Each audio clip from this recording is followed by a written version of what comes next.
The cliff was 3,000 kilometers high, which was plunged into a thick fog. On the edge stood a guy, immersed in his thoughts, his long hair developing in different directions. This calm state brought back memories of ordinary times, especially about the days when he dreamed of becoming a martial arts god. It certainly wasn't the easiest dream to achieve, but so desirable in its attainment. And as soon as people found out about his ambition, they immediately branded him as insane. But despite the condemnation from others, he trained day and night to make the dream a reality, as if being insane. Until he thought about becoming a martial arts god, he had considered his training to be excessive, but now he realized that it wasn't enough. The stranger who stood behind him called out to the young man, calling him a mad demon. The mad demon turned to him with an indifferent expression. This stranger was the left hand of the demonic pointing light cult. He said that it was time to stop wasting their time and they should return the heavenly pearls that the young man had stolen from the cult. The young man asked the left hand of the pointing light that didn't he understand what the mad demon was now interpreting to him. Left hand grudgingly wondered what would change the story he was telling now, as the end had already come for the mad demon. After all, he had been running from them all along, but now that was it. There was nowhere else to run. The mad demon didn't reply anything to his words. He picked up a small red-colored ball in his hands. He clarified that these are heavenly pearls, after all.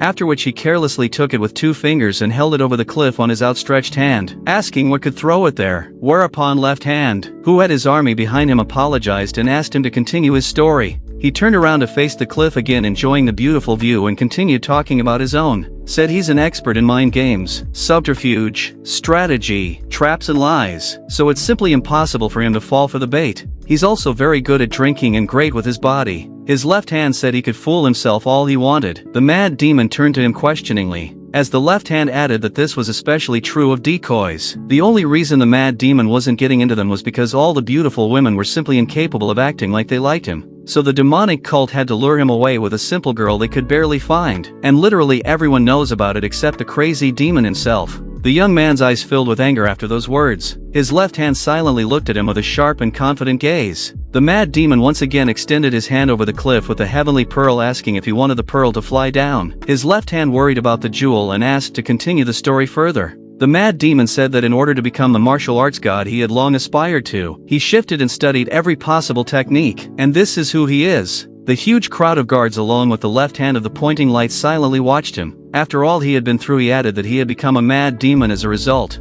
The boys responded nothing to his story. The left hand only awkwardly asked if he was done yet, to which the mad demon replied that he wasn't yet. He went on to say that after going through this thorny path, everything began to seem meaningless. He was wasting his time traveling the world in hopes of bringing justice to the world. The left hand with a surprised look interrogated about the justice in the world. He asked that is this mad demon the most wanted enemy of the Murun Union, because he is even higher than the left hand pointing light in the lists of wanted, although he is a member of the demonic cult. Asked that is not this orthodox sect in the first and called him a mad demon. The mad demon showed him the heavenly pearl, reminding him that he still had it, and could throw it over the cliff at any moment, asking if he could throw it away after all. The left hand after a brief pause apologized for if he had pissed the guy off. The mad demon hesitated for a moment. That's where the guy said that this, looking at how he, being a left-handed pointing light, controls his anger is pretty entertaining. The mad demon added that he had killed hundreds of elite demonic cult soldiers while they were chasing him, but the guy still restrained himself, even though a storm of anger was boiling inside him.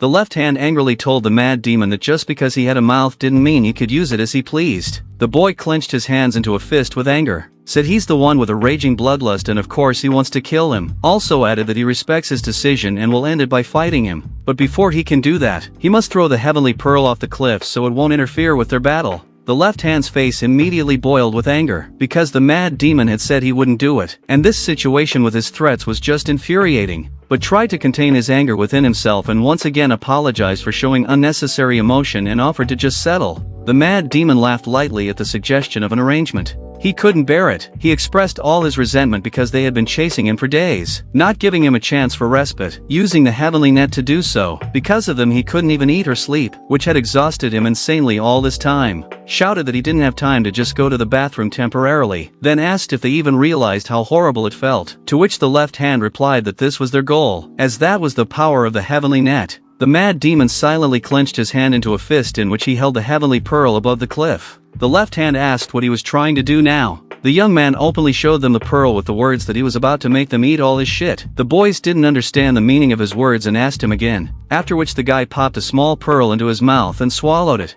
He walked a little closer to the edge of the cliff. The left hand changed his face when he realized that his pearl was in this guy's stomach. A mad anger swept over him. The mad demon sensed an unusual flavor, said it tasted like a peach, then heard the guy yelling at him, calling him a fucking bastard for eating the pearl. The mad demon only threw an indifferent look at him, not conveying any emotion, said with a scoff. Looking at his reaction, it looked like it was the right decision, but his calmness and sarcasm only angered the left hand more. Veins even protruded on his face from indescribable anger. He immediately shouted to his army, who had been standing guard the entire time, to kill the mad demon now without giving it a single chance, adding that he would personally wipe him into powder and present him to their leader. The team immediately took his order and ran towards the guy to fulfill it, pulling out their swords as they went. The fighters in the next instant rushed before the mad demon with full readiness for battle. The guy moved his foot a little to the side to steady himself and keep his balance. He got into a battle-ready posture with his arms stretched forward to be ready to strike in case of anything. He was set up with confidence. He first saw the first fighter in front of him running at him swinging his sword.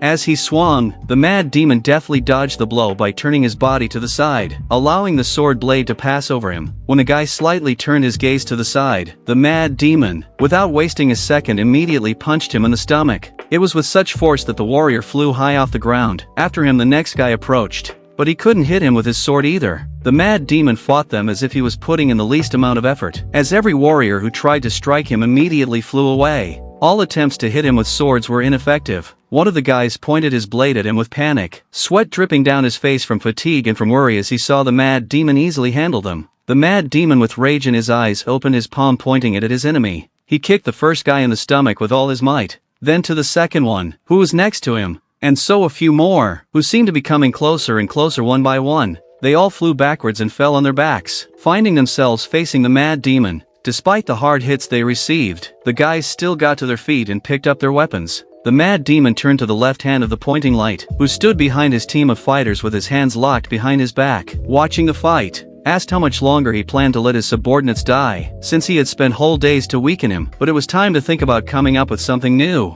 The left hand of the pointing light silently drilled him with a gaze filled with aggression. Then the guy said he'd finish him off himself. He ordered his team to stand back and move forward confidently. The mad demon stood with a calm face waiting for him to act. Said he was so cocky about himself, then asked why he didn't engage him from the beginning when he still had plenty of strength. His left hand didn't listen to him for long and started running towards him, shouting at him to close his mouth already. The mad demon was not confused and put both hands forward, emitting a light that signified the guy's inner strength. He shouted to him that he had shown himself and his capabilities, and ran at him as fast as he could to finish him off. A ball formed in his hand from the accumulation of all his power, with which he was about to strike the guy, but gathering all the strength in his torso, he opened his wounds that he had received earlier, from which he felt terrible pain. Even so, he was determined to take the mad demon to the other world, even if he had to die himself. He was already close enough to the mad demon to finally destroy it. They both opened their palms at each other, in which all their power gathered, after which the two sides collided. The entire circumference was in a bright white light, apart from which nothing could be seen. The left-hand team covered their eyes from the flash of light that blinded them.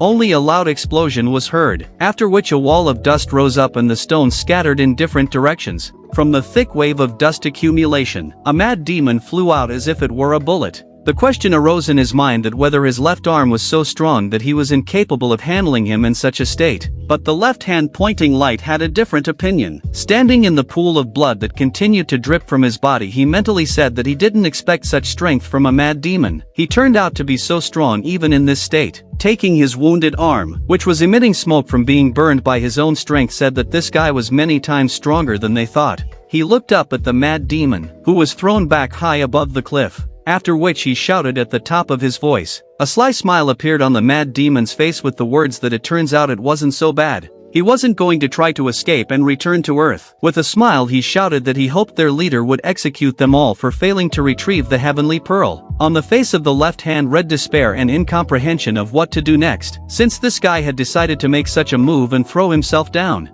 He ran to the edge of the cliff and looked down into the abyss, then shouted to his team to immediately descend the cliff and find his body. In the mad demon's mind, while he was in flight, there were words that he had to fight before he went to the other world after all. Killed many elite soldiers of the demonic cult, and at the same time stole and ate a sacred item of the demonic cult, so his life was quite exciting. and if the Murima Council found out about it, he wondered if they would pay the martial artists a year's reward for it, but decided it wasn't that important right now. He said, closing his eyes. Much more importantly, why he never got a hot girl. His body plunged into a white light, except for which it was as if there was nothing, after which he found himself in some place unknown to him. Looking around, he wondered where it was he was now and why. Behind him he heard someone's voice. Looking around, he saw there an elderly man with a long gray beard and dressed all in white. The man told him that he didn't hesitate to eat something containing his soul. To do that he must be quite abnormal. The man began to slowly lift off the ground, climbing higher and higher. This stunned the mad demon. With a shocked expression, told the stranger that he was insanely strong. The man replied that it was not that important right now. What was important was that the heavenly pearl he had eaten contained countless souls of the greatest martial artists, and now the souls that cannot ascend connect with his own soul. The guy did not immediately understand what we are talking about and how it is possible. The elder explained that if he fell asleep, the souls could immediately wake him up, and if he ate, the souls would share the essence of the food with him. They'll also cling to anything the guy just won't touch. The mad demon seemed to be starting to get the whole point. His chi will be rampant all the time. The guy was surprised at what was going to happen to him. He realized that he was much stronger this way, whereupon he exclaimed that he liked this move. But the man wondered if this guy was completely stupid, if he really thought that chi overload was a good thing. He asked to be allowed to ask the mad demon something. With anger in his eyes, he asked why he had swallowed the heavenly pearls. The mad demon began to panic. He was visited by thoughts of what felt like the feeling that this man could kill him with just his breath. His power is beyond the senses of a mad demon. He realized that if he didn't give him the answer he wanted, he wouldn't just die here, he'd be wiped clean. The man demanded to answer him without any subterfuge or lies. The mad demon said it wasn't that he wanted to eat her, he just wanted to make sure the demonic cult leader didn't eat him. The man asked what he needed it for. The mad demon replied that he hated their leader, as he didn't see other people as such, and if someone like him got that kind of power, it would be so horrible that he didn't even want to think about it. The elder asked the reason why he didn't like their head. Was it just for his attitude towards other people? He asked if the guy didn't want someone like him to become stronger. He was silent for a while to consider his words, after which, he smiled and said that it was the mad demon's method of creating good things and it was a great reason. The mad demon did not exhale contentedly. The man said that the life he was rewarding him with would be his last, and he could not help him until his punishment was carried out. The mad demon asked what he wanted to say with that, whereupon he heard the man reply that it was the best thing he could give him. He also added that the boy deserved some gift, and then he folded his palms into a triangle with a small ball inside. Watching this, the mad demon was shocked even more. He was blinded by a bright white light. The early sun illuminated with its rays the mountains and the small house that stood alone amidst nature. There was a mad demon sleeping inside, who woke up abruptly and got up from the bed with a frightened face. Before he could look around, he immediately recognized the room he was in. It was the hotel he lived in as a child. To get a little accustomed to his new surroundings, he sat silently on the bed for a while. Dust specks shimmered around the room, flying in the air illuminated by the sunlight. It really was his room, and it didn't seem like a dream. He started going over the thoughts in his head to figure out what had happened and why he was in this place. He was in his 20s when he lived here, as he suddenly realized something that sent him into a state of shock. He could, after all, start studying martial arts a few years earlier than the previous time. Looking at his hands added that maybe even more. Now he could get stronger, in less time. From the strength he felt within him, he clenched his hand tightly into a fist. He said with confidence that he would be much stronger this time, but suddenly he felt a sharp pain. Touching his lip, he suggested that he must have smashed it, as there was a large gash. Had he really been beaten? And if so, when was it? He walked out into the dining room, where everything was in bad shape. Tables scattered all over the room, and dishes, covered in a layer of dust, were still as they were on the shelves. After inspecting the mess, he pronounced that the whole hotel was literally upside down. And if this is what happened then, that's when he realized when it was. In those days, two visitors who were sitting in the dining room of this hotel called out to the mad demon, calling him an errand boy. The fellow obediently approached them with a tray in his hands. The men said they had heard that he was saving up for something and inquired what he was saving for. The guy began to think about what to say. He couldn't say that he was just desperate because of the death of his parents, but on the other hand, it's just to keep the dialogue going, so he decided to make a joke. With an awkward smile, he replied to the visitors that he actually dreamed of hearing Che-yen sing live in the Plum Blossom brothel. It's just a dream of an errand boy. After this incident, rumors began to spread that the kid who works at Zaha's hotel was saving up money to sleep with Che-yen. They called him crazy and a loser, saying it was no surprise at all that he was always looking for a way to make money. Right now, the guy realized that he had only made a joke about Che-yen that was popular at that time in Ilion Prefecture, and immediately, rumors spread. Looking at the current state of the hotels, he could definitely be sure he was in that time period. Just remembering all those situations, he gets furious. They beat him up and trashed the hotel, and all just because of that. After a short and unpleasant recollection, he left this cafe with the words that first of all, he needed to understand his body in detail, and then decide what to do next. Back in his room, he sat down in a comfortable pose on the floor and sank into thought. He folded his palms together to make a triangle sign. He decided to relearn the steel land art that he used during the time when he was a mad demon. The guy shut off all the pop-up thoughts in his head and closed his eyes to focus on the important matter at hand. A small ball appeared in his hands that emitted a bright light. It was chi, but he didn't understand where the chi in his body came from now, because at that time he didn't have a single drop of chi. And there's a huge amount of chi here too. He didn't understand why it was like this, but he was clearly lucky with this. But he should hurry up and learn the steel land art soon. He continued to focus on studying.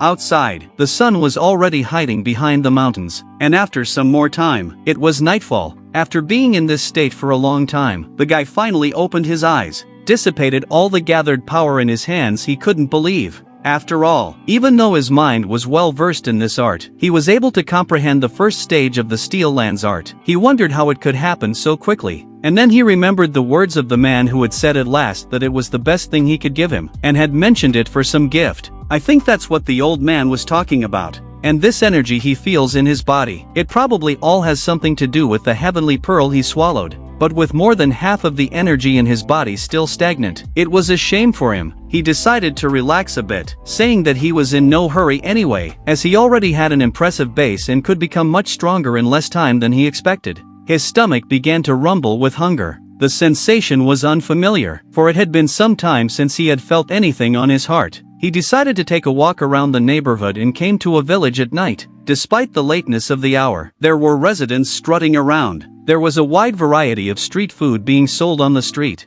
The mad demon said with a smile, though slowly. He was beginning to take things in a little bit at a time. An unfamiliar guy was brushing his teeth with a toothpick after a heavy dinner. A mad demon walked by, contemplating the circle. The stranger was sitting at a table with his friend, and when he saw the mad demon, he said that it looked like the kid from Zaha's hotel, and his companion said in surprise that he was still alive. Behind the guy's back, people started whispering about how they'd heard he'd been beaten up a couple days ago, but he was pretty strong for walking around so freely, yet they kept calling him a loser. The mad demon realized that this was how he used to be. Everyone neglected him, just because he was an errand boy at the inn. But the more the guy had these thoughts, the more it pissed him off. He stopped in front of a building that wasn't tall. Raising his head at him, he said, "This is a brothel of plum blossoms." That day, when he was about 20 years old, he was beaten badly by 4 guys for sleeping with the best girl of the Plum Blossom brothel, beating the guy with his feet, who was bent on the floor covering his head with his hands so as not to injure it. They shouted that how dare such a scum even think about it.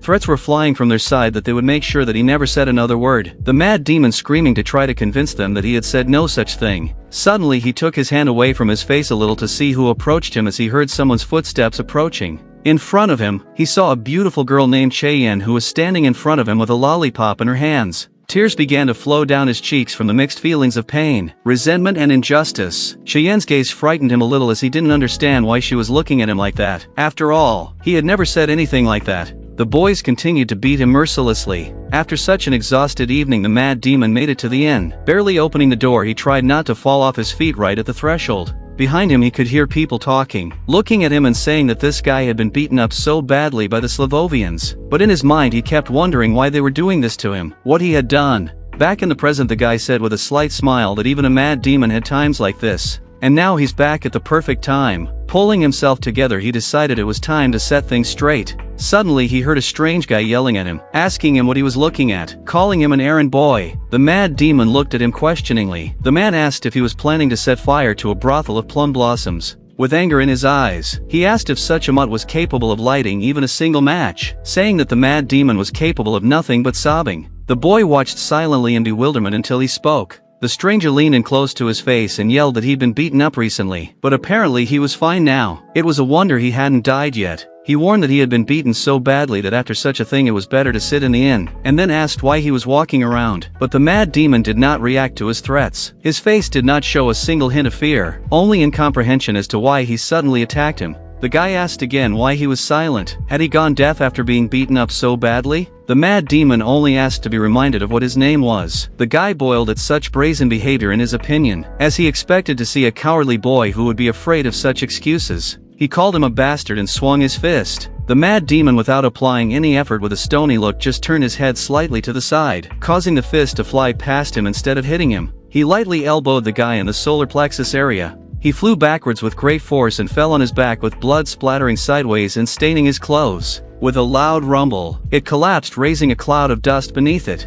The mad demon turned away from him to go about his business and asked why he was so pissed off. He just asked him his name. Still, the question of what was his name there resounded in his mind as he headed toward the entrance of the plum brothel. The guard at the entrance, when he saw him, immediately became dissatisfied, because it was again the kid who was at their place the other day and because of which there was such a fuss. He angrily asked the mad demon why the hell he was lost here. The guy said, "Do they really talk to all customers like that?" The guard yelled at him, calling him a damn errand boy, and pointed his strong muscular arm fist at him to get rid of the unwanted customer. But the mad demon ducked in time to get close to him from below. He covered his face with his palm, causing the guard to lose his balance over himself and unable to resist. With great force he knocked the guard to the floor and he hit his head hard. He was left lying there without the strength to even say anything, and his body was motionless. The mad demon brushed the dust off his kimono with a light movement of his hand and threw a cold glare at the guard. He stepped over the guard and walked further to the front of the building, resenting the fact that the guest service here was just terrible, adding that he didn't understand their mindset regarding service.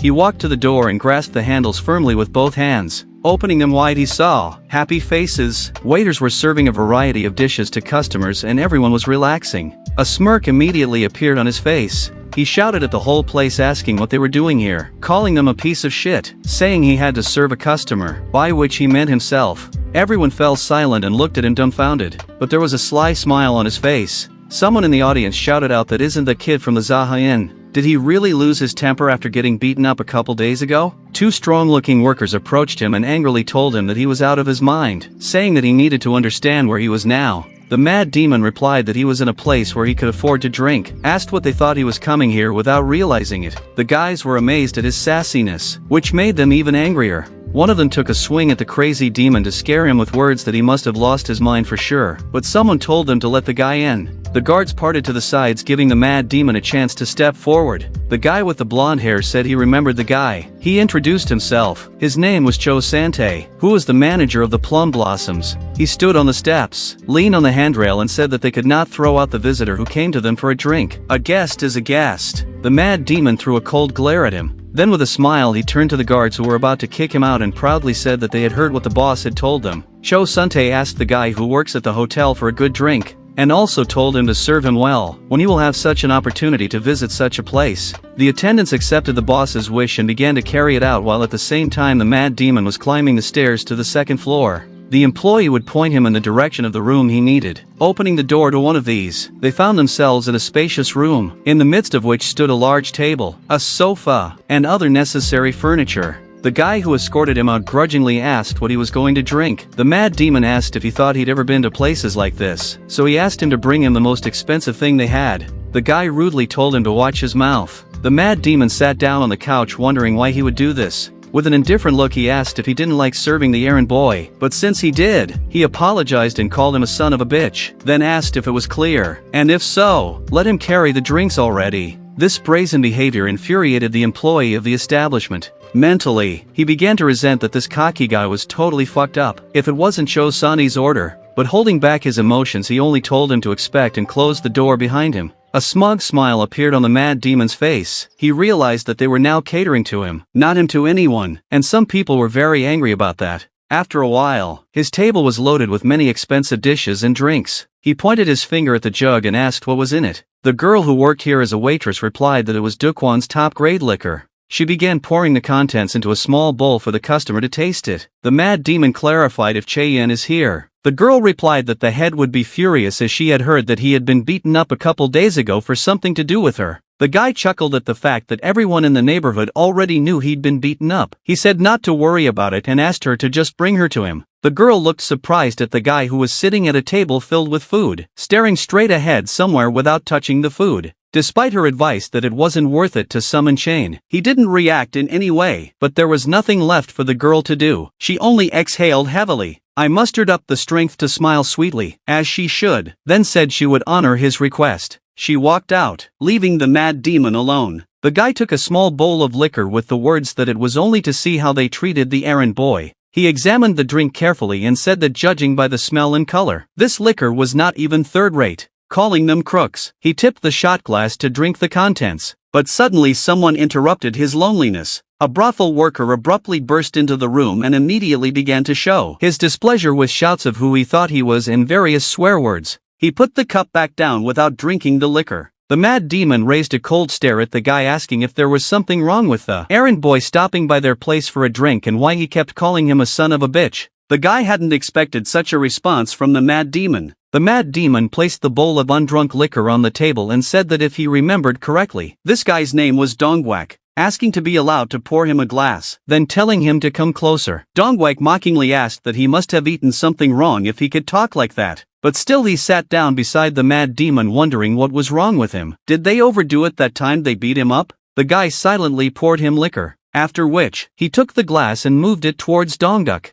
Dongduk still took the glass of drink and told the mad demon to stop making a scene here and ordered him to leave as soon as he was done with the drink before things went differently. The mad demon at his threats only called his name with a smile. Dongwak then set the glass of drink on the table with a clatter and the contents spilled over the edge. He was seized with anger at the guy and swung his fist at him. He felt a sharp pain in his other hand, which was on the table. The mad demon stabbed his arm with a chopstick. The mad demon's gaze was merciless, as if he was glad he had avenged his abuser, while Dongwak tried to bitch and not scream in horrible pain. The mad demon extended his hand with a glass in front of Dongduk's face and asked why he was acting like this, since he had planned to have a drink and sit too with Che Yen before leaving, and he had ruined all expectations with his presence. Then he asked me to explain why everyone was barking like dogs. But their discussion was interrupted by a girl who entered their room. It was Che Yen. Her gaze spoke for itself that she was very displeased. She asked Brother Dongduk to stand outside. The guy pulled the bamboo stick out of his hand with a sharp movement. The mad demon confirmed the girl's words that he needed to stand at the door. Dongduk angrily removed his hand from the table and tossed the stick aside. He immediately ran quickly out of the room, covering the wound with his hand so that it wouldn't bleed too much. When the doors slammed shut, Che Yen sat down across from the mad demon with a calm face. The guy looked at her with a sly smile. Che Yen immediately asked what that smirk was about. He only guffawed absurdly and asked if an errand boy needed to hold his own in places like this. Che Yen asked, does he think this is fun? Does he really think that her brother Suntae and the head won't interfere? So it's time to stop increasing his own score. The mad demon drank his liquor in silence. When the girl saw what kind of drink he was drinking, she said that this Dukwan liquor was very expensive, plus the treatment of Dongwak's brother. She knew the guy wasn't really into her talking and said a little angrily that she was saying it for his own good. He needed to pay the check and leave them before he did any more damage. The mad demon in his mind was saying that now that he thought about it, this was the first time he had ever seen Che Yen so close. Che Yen decided to talk to him directly. Even if he brought the gold and silver of the province, there was no way she would sleep with him. Said just because she works here doesn't mean she sleeps with every guy she meets. The guy put the glass on the table and said he'd give his opinion then too. He started by saying he never said anything about saving up to sleep with her. All he said was that he wanted to hear her sing and nothing more, because that's what it said. She sells her art, not her body. From what she heard, the girl's gaze immediately turned shocked as she was of a completely different opinion. The mad demon added that even what he had inadvertently said in the inn was only a joke. He said he didn't want to do it, and he didn't have the money to do it. The girl didn't know what to say, because everyone was buzzing about the fact that he wanted to sleep with her. But here she heard the truth from the other side. The guy added that the reason he wanted to meet with NE was just to tell the truth. And when he finished speaking, asked Che Yen for the exit. The girl was surprised at such a statement. When she asked again, the mad demon once again rudely told her it was time for her to leave. Cheyenne was stunned at such rudeness on his part. Suddenly the door was opened by three guys working at the place. One of them, with anger in his eyes, told his comrades that they should take this guy outside, as it would only be an extra hassle to clean his blood off the walls. But the mad demon as if did not hear them and continued to pour himself glass after glass of expensive liquor. He calmly asked to be given time to at least finish his drink before they started fighting. This brazen behavior infuriated the employees. The mad demon with a smirk on his face asked what their manners were, as he thought they were already confident enough that they could kill him at any time, then asked if that wasn't the case. The boys were silent for a while. After that, loud laughter erupted from them and one of them asked Cheyenne to hang around outside. The girl silently walked out the door and they all four at the same table. The guy started a conversation, addressing the mad demon as Mr. Jaha, said that it looks like this is his last drink so we should take advantage of the moment and drink. After that, he said that it was still necessary to recognize that this kid had balls, since he came here with his head held high and even called out to Cheyenne, which not everyone could do. One of the staff said that if he had known earlier that this kid had balls of steel, he would have been tougher on him last time, adding that he regretted it. But now that they know it, they can give him a good punch in the face. The guy said he didn't think Isekai would feel it was unfair if they beat him a lot harder this time. After his comrades interrogated if he really thought so and he said yes, he immediately asked the mad demon if he was right. But the mad demon did not answer this question, but only offered them a drink with a smile. Discontent reappeared on the boy's face, after which he said that if he was done drinking, it was time to get up and go outside. The mad demon continued to silently pour himself liquor. Tipping the stack, he mentally said that buying something of this quality was awful, as it gave off a not so pleasant odor, and it looked the same. The boys sat across from him and watched as he finished the last drops of liquor. They couldn't understand why he was so calm. Had he really lost his mind after they beat him up last time? When the mad demon tilted the jug for the umpteenth time, he noticed that there was nothing in it, and after he set his desk down he said he had something he wanted to ask. Calling the guys his old friends, he asked if he was so funny to them. The boys replied that who else was he but a clown. Said he'd been through a lot a couple days ago, but he brought the situation to a head. The mad demon began to laugh in a sinister voice, his slow and quiet laughter growing louder and louder. The guy called him a motherfucker for actually bursting into tears. The laughter was unceasing throughout the room, which at first surprised the guys a little, but then they started laughing out loud at him themselves. Just as suddenly, the guys with fright quickly drew their swords and pointed towards the mad demon.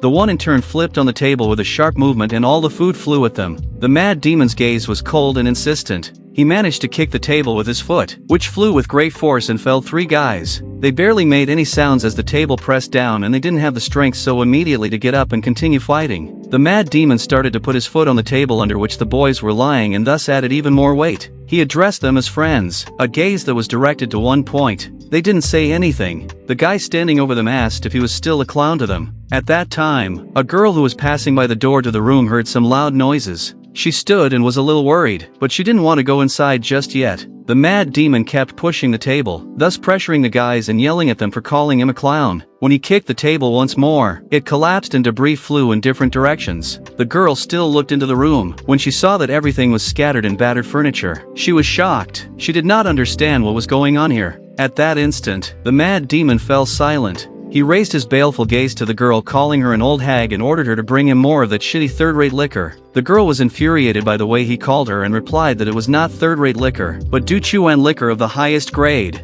The guy asked who she was bullshitting, said he was restraining himself from hitting the woman, said he didn't know anything about martial arts, added rudely that she should think before she opened her mouth, and called her an old hag again. The girl could barely contain her anger not to say anything, since he was their client. She silently turned around and walked away to fulfill his order. The mad demon threw her a stern look, after turning around and looking at his abusers, who were lying on the floor without the strength to even get up. They only let out quiet moans of pain, their appearance in a horribly battered state. The mad demon crouched over them and mockingly asked why they weren't laughing now. Weren't they the ones who had recently said he was a joke to them? Then why don't they laugh at the sight of a clown? A crowd of guys with swords were walking into the room he was in, and in the center was the manager of the Plum Blossoms, Cho Sante. When they arrived, Cho Sante threw a fierce glare at him. The mad demon saw them and said they were already here. The guy at first just remained silent and looked around the trashed room, among which 3 of his employees were lying on the floor. He shouted at the mad demon, calling him an Isa, that he was out of his mind for doing such a thing.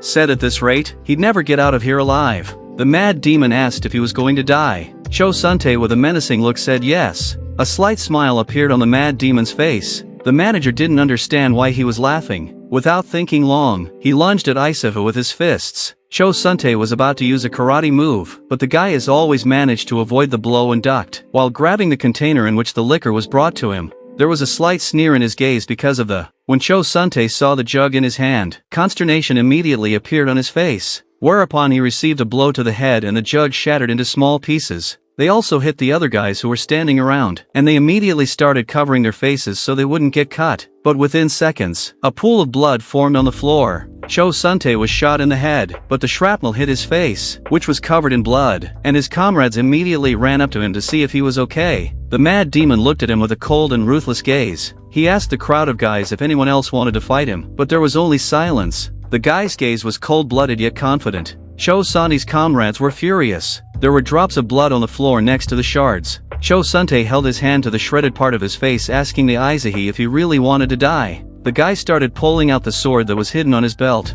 The mad demon interrupted his action with words to think before making such decisions. With his murderous stare, he said that if he completely bare his sword, he would die. Those words startled Sonnet. He realized this guy wasn't kidding, wondering what had happened to him these past couple of days that he had become so bold. The mad demon asked him if the most socially adapted person in the prefecture could keep a lid on what had happened. He said that did Suntae really think that these three were wallowing in food and booze here because they were just lucky, but the guy only remained silent. After which he asked that he seriously thought that his eye was in such a state just because the mad demon was lucky. Suntae closed his eyes and didn't say anything back to him. The mad demon said that if he didn't want to die, he should think hard about his actions. Or, he can bare his sword and die here. The guy decided not to take any chances and thought about his decision. He realized that the mad demon wasn't telling him empty threats, for he hadn't even seen his movements. With these thoughts, he tucked his sword back and looked at his team. He ordered them all to go downstairs and wait. When they were alone, he asked the Isekai what he was up to, since it didn't look like he was just going to leave when he was done with his drink. Asked if he wanted to get an apology from the owner for what happened a couple days ago. The mad demon was interested in his offer and said it sounded good. He asked if the owner of Jog himself would show up if he wanted an apology.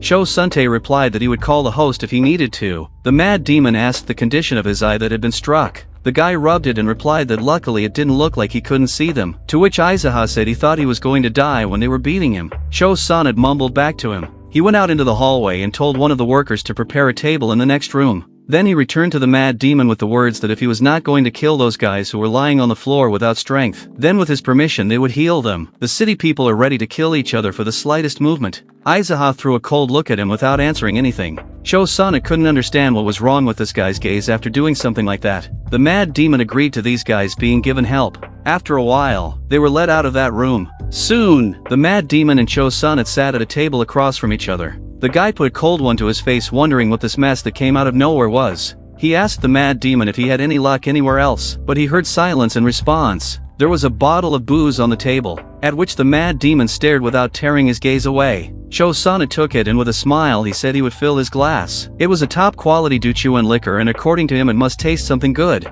When he started pouring it, it was very thick in consistency. The mad demon said it wasn't the same liquor that was brought to him earlier. Sonnet asked him again what he was talking about. The guy explained that earlier, they had brought him some bullshit and called it Duchuan liquor of the highest quality. Sonnet didn't answer anything at first, but then he said that they must have bought third-rate bottles by accident. But he must realize that this is a business. They must also make a profit. The mad demon told him to stop talking and drink already. Sonnet replied that he wanted to check if the liquor was poisoned in this way, but had no problem agreeing to drink it first. He tipped the stack. The mad demon watched him silently. When Sonnet finished his glass and placed it back on the table, he exhaled loudly. Afterward, he asked the mad demon if he had always been so good at fighting, as he had never heard of his style before. The boy cautiously sniffed the contents in his glass, after which he drank the liquor with the words that he had always restrained himself. His father had instructed him never to get into a fight. Sonnet didn't answer him anything, but in his mind he was saying that everything the mad demon was saying was bullshit. He said with a sly smile that somehow he was apologizing for everything that had happened earlier, as his subordinates had bullied the guy, so his actions were understandable. The mad demon placed the empty glass on the table. After that, without sincerity, he thanked him for understanding and called him a son of a bitch. With a look of resentment and anger toward Suntae, said he was getting a little annoyed with the way Cho-sana was arrogantly mocking him. The boy threw him a sly look in return. The mad demon asked that maybe he should break a few bones to change Cho-sana's attitude toward him. Cho-sana's gaze became tense. He realized that the mad demon could do it if he wanted to. Whereupon he jumped up from his chair and fell on his knees. Bowing to the guy, he sincerely asked for forgiveness. Said it was the first time he had ever gotten down on his knees in front of someone, as he was really sorry for everything he had done. Just as suddenly, Cheyenne entered the room and was shocked by this picture. She called out to her brother Son with consternation. The boy looked at her a little irritated. The girl didn't understand why Suntae was so scared. He even fell to his knees and bowed his head to the errand boy, and also his wound on his face. What scared her was the thought that it looked like brother Suntae had lost to this kid as well. The mad demon didn't immediately notice the girl who was watching them and was slightly surprised when he saw her. Cho-sana rudely told Cheyenne to pull herself together and asked if she could handle it. The girl looked toward the mad demon with consternation on her face. When she picked up the liquor bottle and wanted to hold it out to Cho-sana, he immediately yelled at her and said it wasn't for him and jabbed his finger at the place where it should be put. Cheyenne quietly said she understood him. She sat down beside the mad demon and without looking up began to unseal the bottle of alcohol, after which she poured liquor into the glass. The mad demon called her name with a calm gaze. Cheyenne asked what he wanted. The guy took the filled glass leisurely. He stared straight ahead and started talking. Asked if she knew that even an errand boy was capable of true love. Cheyenne, out of surprise at such a question, didn't answer him anything. The guy held a not long pause, after which said that however this love had nothing to do with her, so he asked her to get off. He added that she was ruining his mood. Such a statement made the girl go into a stupor. She looked at the crazy demon with a dumbfounded look, as if these words were like a knife in her heart. Cho asked Sanada what she was waiting for and reminded her to fuck off. The girl's eyes filled with bitter tears, but keeping her emotions in check, she boldly headed for the exit. Cho-sana looked her way, waiting for her to leave the walls of this room. He felt sorry for the girl. He said in a low voice. Cheyenne sobbed just hearing this. The mad demon called his name, which distracted Cho-sana. The guy told him it was time to stop talking in such a disrespectful tone, especially since the sight of the slit in his eye that his finger was pointing at was making him uncomfortable. Cho-sana said with a smile that he understood him. Such a sly smile infuriated the mad demon. Cho-sana understood this and knew that he looked two-faced in the guy's eyes. The mad demon threw a murderous glare at him. Cho-sana silently looked at him in response. The mad demon told him that he could still use a sharp tongue. The boy bowed and thanked him for those words, taking them as a compliment. After a while, the mad demon watched as another glass was filled with liquor. He asked when the master would come. Cho-sana replied that he was currently serving the experts from the Black Cat Association, so it would be difficult for him to appear here right now. The mad demon didn't understand what Black Cat Alliance he was talking about and asked that it must be a gathering of rogues. Cho-sana continued to pour alcohol with words that he is correct. The union will establish itself here by the approval of the top, so the chapter wants to show them a good side. Suddenly his gaze became serious as he recalled the events of today. The mad demon presented a glass of liquor to his lips and asked if he meant to say that if he got their master under him, the black cats would have to make their way to the local market on their own. Cho-sana confirmed his hunch. The mad demon set the glass back on the table with a loud clatter. Then shouting asked what Cho-sana wanted from him. Did he think that if he had a good drink with his master he would leave them peacefully? With an annoyed look, he asked if he thought that would solve everything. The guy replied that of course that wouldn't solve all the problems and asked the mad demon what exactly he wanted. He asked his opinion on whether, if the master and his brothers were to serve him, the Black Cat Alliance would stick their noses in. Cho-sana asked if he really thought they would go for that. The mad demon said with a sly smile that if we talk about it, then maybe he himself should start a sect here, and the rest of the Plum Blossom guys would join him, as subordinates. The boy was surprised at such a suggestion. The mad demon said he was giving him a chance to decide for himself. Said that if he thought the Black Cat Alliance would win, then let him then fight alongside his master on their side, and if he thought otherwise, he could join his team. Cho-sana couldn't understand what made the crazy demon change his attitude so drastically. What kind of errand boy was he that was talking about creating a sect so easily as if it was a simple matter? The mad demon finished another glass of liquor and set it on the table again with a loud clatter. He got up from the table, which surprised Cho-sana a little. The guy asked why he was leaving and offered to wait a little longer for the host. The mad demon asked what he needed it for, asking Cho-sana if he thought he was escaping. To which Cho-sana with a serious face replied yes. The mad demon threw a threatening look at him with words that said he was asking for bad things. The boy looked at him silently, then stood up and told the mad demon to be careful on the way back and also, he would let himself pay for his bill today. The mad demon heading for the exit with indifference said let him do what he wants. As soon as he crossed the threshold, he saw the top of the guys there, who had been at the entrance to their room the whole time. The mad demon surveyed them all with a confident gaze. he yelled for them to get out of the way, calling them insects. The boys immediately scattered to the sides. He walked, feeling his power. When the guy went downstairs, he heard a man yelling, asking where the kid was. He was furious and asked how his abuser was able to raise his hand against him and talked about thunderstorms. The mad demon turned to ask him if the doorman was already awake. The man immediately jumped on him with fists, calling him a fucking bastard. But no sooner had he hit him than the mad demon struck his first fist into his face with such force that it knocked out his tooth. The muscular guy immediately flew aside. The mad demon watched as he plowed into the tables where the visitors usually sat. Everyone in the room fell silent, watching as their employee lay powerless on the floor. The mad demon told everyone present that they should seriously explain to their employee how things were done here, or they would have to nail him again. Heading for the exit, he added that he had nothing more to expect from the uncouth bastards. He knew that no one else would dare to fight him, so he said whatever he thought. He walked out the door and shouted to the others without turning around that the errand boy had had a lot of fun today. The guys were furious at his cocky behavior. They ran outside and shouted something in the wake of the crazy demon, but the guy kept walking with a smile on his face. He was happy with this reaction. He walked through the night city looking around. Just as suddenly he noticed a sign with a name on it, with a decorative dragon around it. The guy recognized the place right away. He realized that he should acquire a weapon if he wanted to do battle with the Black Cat Alliance. Inside, the clatter of sledgehammers could be heard as they made different products. Everyone was doing their job. The vice head of the Dragon Head Forge was Guak Yunj. He saw some guy come in and said with surprise that he was the errand boy from the Zaka Hotel, asking him if he had come to pay back their debts. The mad demon said he wanted to buy something. Jung headed in his direction, asking if he should buy a sickle or a kitchen knife. The guy replied that he was thinking of fighting the Cho family, so he needed to look out for weapons. Yunj said he heard him getting beaten up a couple days ago, so he decided to give him some advice so he wouldn't let a hothead get the upper hand and push him to his death. The mad demon rudely told him to shut up and show him the assortments, warning him that he wanted something like a one-handed weapon or a whip, or a razor-sharp dagger. Yunj warily asked if he was going to use them all. The guy replied that it was only his preference in weapons. Then why wouldn't he respect them, at least as a forger? Yunj wordlessly asked the workers to bring the Black Dragon Sword, the White Dragon Whip, and the Cloud Dragon Dagger. He turned to the crazy demon again and said that he really liked the chicken noodles that the guy's grandparents had made, which was not to say that the crazy demon himself was a bad cook according to Yunj, and tasted just as bad. The guy replied that this was not the time to talk about chicken noodles, to which Jung asked what they should talk about then. He decided to humiliate him by suggesting that they talk then about uniting Murim as a common errand boy. The mad demon remained silent at his insult, holding back his emotions. Yunj looked at him with a serious look.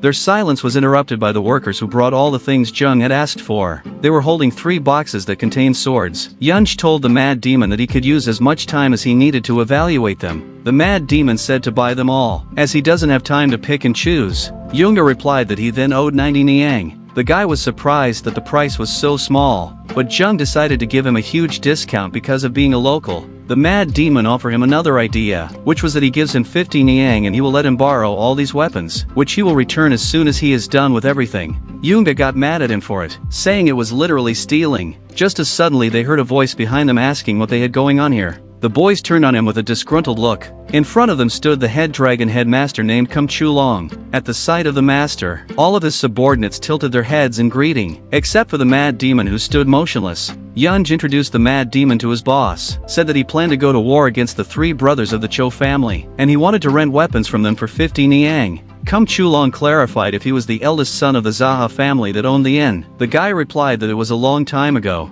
Chulong smilingly sank into his memories and said that long ago, he adored the chicken noodles his grandparents made, but what the mad demon was cooking now was just horrible. Jung told his boss that he had already talked about it. Kim Chulong interjected again. Was he really going to go to war with them? If it was because the Cho brothers were bothering him, he would ask them to stop. And if they refused to listen to Kim Chulong, he can defend the mad demon. After all, he owes a debt to his grandparents. The mad demon didn't understand why he was saying this. The man replied that there was no reason to put so much importance on it as it didn't matter now. The boy stared at him in silence. He wondered if Chulong had always been like this, since he didn't recall him saying that to him in his past life. Or maybe this future had changed because of him. The mad demon thanked him profusely and said he appreciated his concern, but he wanted to figure it out for himself. Chulong asked what he was going to do. The guy suggested that he should gather all the local blacksmiths and start a sect of the remaining dragons. Chulong asked what he was talking about. The Mad Demon replied that if the Cho brothers formed an alliance in the prefecture, they would extract a huge amount of money from the Kovals, and that was why he planned to establish a federation of their prefecture sects and make sure that the Black Cat Alliance would have no power here. Shulong queried again about the sect federation. The Mad Demon explained that they were going to spawn a sect, and they would in turn unite the blacksmiths into the Steel Dragon sect. Shulong listened to him attentively. The Mad Demon continued that the Architect Union formed planned to obey the sect of brothers. In return, he would unite all the working layers into sects to create an even greater union. The guys were silent for a while, pondering everything the Mad Demon had said. The guy warned them not to pay him any tribute, and no sect would have to pay it to anyone else, as their goal would be that no one would steal from them. Shulong said such a plan sounds sketchy, but if you think about it that way, it makes sense, and asked what it plans to be called. The Mad Demon replied that he wanted to call a place for the lowest layer, and the dirty end. They'll combine it and they'll have a house sect. Shulong was immersed in wondering if this was a good idea. He smiled slightly at the suggestion about the house sect. He said that it was interesting to see a simple errand boy trying to start a sect, and then asked if he was so confident that he could handle the Cho brothers alone. The Mad Demon replied with a sly smile that he would yet see what he was capable of. Shulong told Yunj to give the weapon away for free, which amazed the guy. Would he really give it away and not even on credit? Smith replied that they would continue this conversation if Jungi survived. The Mad Demon said with a confident look that they would do it. After a while, when the Mad Demon had already returned home to his inn, he immediately sat down on the floor to immerse himself in his thoughts. He heard some strange sound outside, which interrupted his meditative state. There was not contentment in his gaze because of this. At this time, work was boiling outside. Mad Dion went outside to see what was going on and saw workers digging up the ground on his hotel property. The second brother Choiggle was watching everything that was going on. When he saw the guy, he was a little surprised he was inside. Said he was going to call him in here after they would have finished digging a hole for him. After which, he stabbed the dagger with great force into the table near where he was standing. He sat down on a bench and with a serious look asked to sit next to him, calling him an errand boy. The Mad Demon threw a murderous glare at him. They sat across from each other while the workers behind them continued to dig in the ground. Eagle said that today is a good day for the Cho brothers because they got approval from the Black Cat Alliance to base themselves here in the Ilion Prefecture. The Mad Demon listened to him silently. Eagle put his hand on his face with the words that the Mad Demon was so stupid that he couldn't even cook chicken noodles properly. So he also set up a fucking mess in their brothel. Asked what he was going to do next. He turned to the Izaka and with fury in his eyes asked him to give him 3 reasons why the guy should stay alive before they finished digging this hole. The Mad Demon tried with all his might to contain his laughter. Jules asked if he was laughing or something. The guy asked if he was supposed to be sobbing here. Eagle was furious. He immediately lunged at the guy with his fists, calling him a bastard. As suddenly his gaze filled with fear. He saw the Mad Demon pick up a sharp blade. The next instant he felt a terrible pain. The Mad Demon stuck his blade into his hand, which was palms down on the table. The guy turned to Choiggle and said he had something to ask him too. The question was to give him one reason why he should let him live.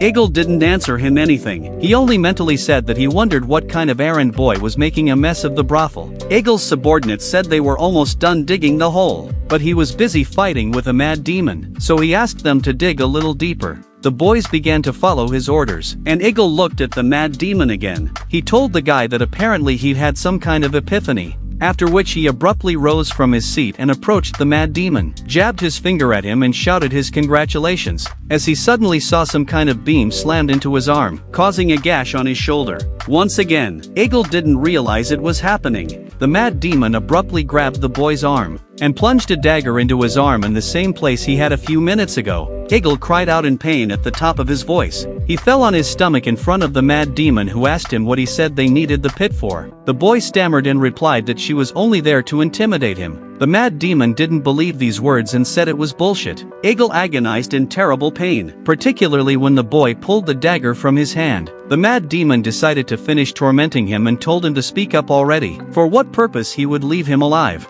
Eagle paused for a moment as he didn't know what to answer. The guy could see that Eagle was confused and asked with a sneer if he couldn't think of one reason as well, then said that he knew he would. He also asked him his opinion on whether or not there really was a reason why someone like him should stay alive. He said that not only was Eagle involved in selling people, but he also ruthlessly killed people when things didn't go according to his plan, and among those he killed were acquaintances of the Mad Demon. Eagle shouted, if the Mad Demon killed him, there was no way his brothers and the Black Cat Alliance would forgive it, so it was best not to do it. Suddenly he fell silent, lowered his gaze down and couldn't believe his eyes. There was a dagger stuck in his chest. The mad demon jabbed 2 fingers at him with the words that he had asked for a reason to let him live. After all, and he had only threatened him. Eagle dropped dead on the table in a pool of his own blood. The mad demon turned away to look at what his subordinates were doing. The guys continued digging the hole like nothing happened. The guy noticed their indifference with the words, "These guys don't give a shit." He called them over and told them to stop digging. The guys looked at him questioningly. When they saw their master lying there with no sign of life, they were simply speechless.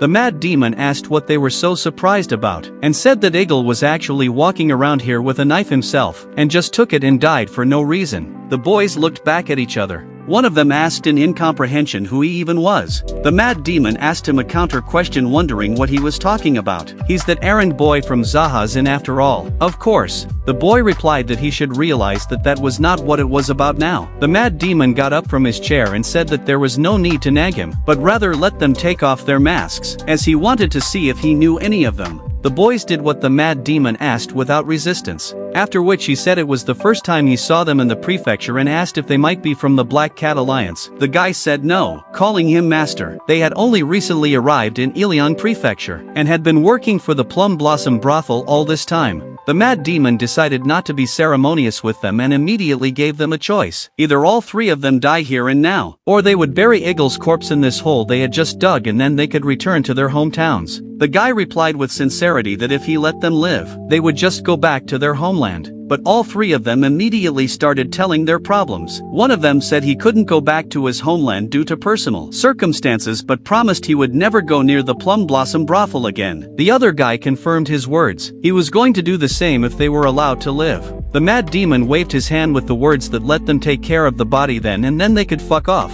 One of the guys asked if maybe the crazy demon needed workers in his kitchen. He fell on his knees and said he would have nowhere to make a living but at the Plum Blossom Hotel. The mad demon asked if he was a good cook. The guy said yes, after which the mad demon asked if he could cook chicken noodles. The guy confidently said that it was the easiest thing to make at all, and sure enough he could make divine chicken noodles. The mad demon didn't care how well he cooked it. He said he had other things to take care of right now. The fellow inclined his head with words that he understood his master and wished him a good rest, at which time behind his back the 2 companions were already going about their business. The mad demon left them to complete their task, and himself walked back into the inn. There was no smile coming from his face that showed his confidence, as suddenly in the dark hallway, he noticed someone's appearance and asked that person what he was doing here. In front of him stood Cho Sonnet, who was slightly surprised from the fact that but was actually able to defeat Cho Eagle. He said this with a sly smile on his face. The mad demon asked that did he really think he was going to die from someone like him, and he also heard that Cho Sonnet's eyes were already fine and asked if that was true.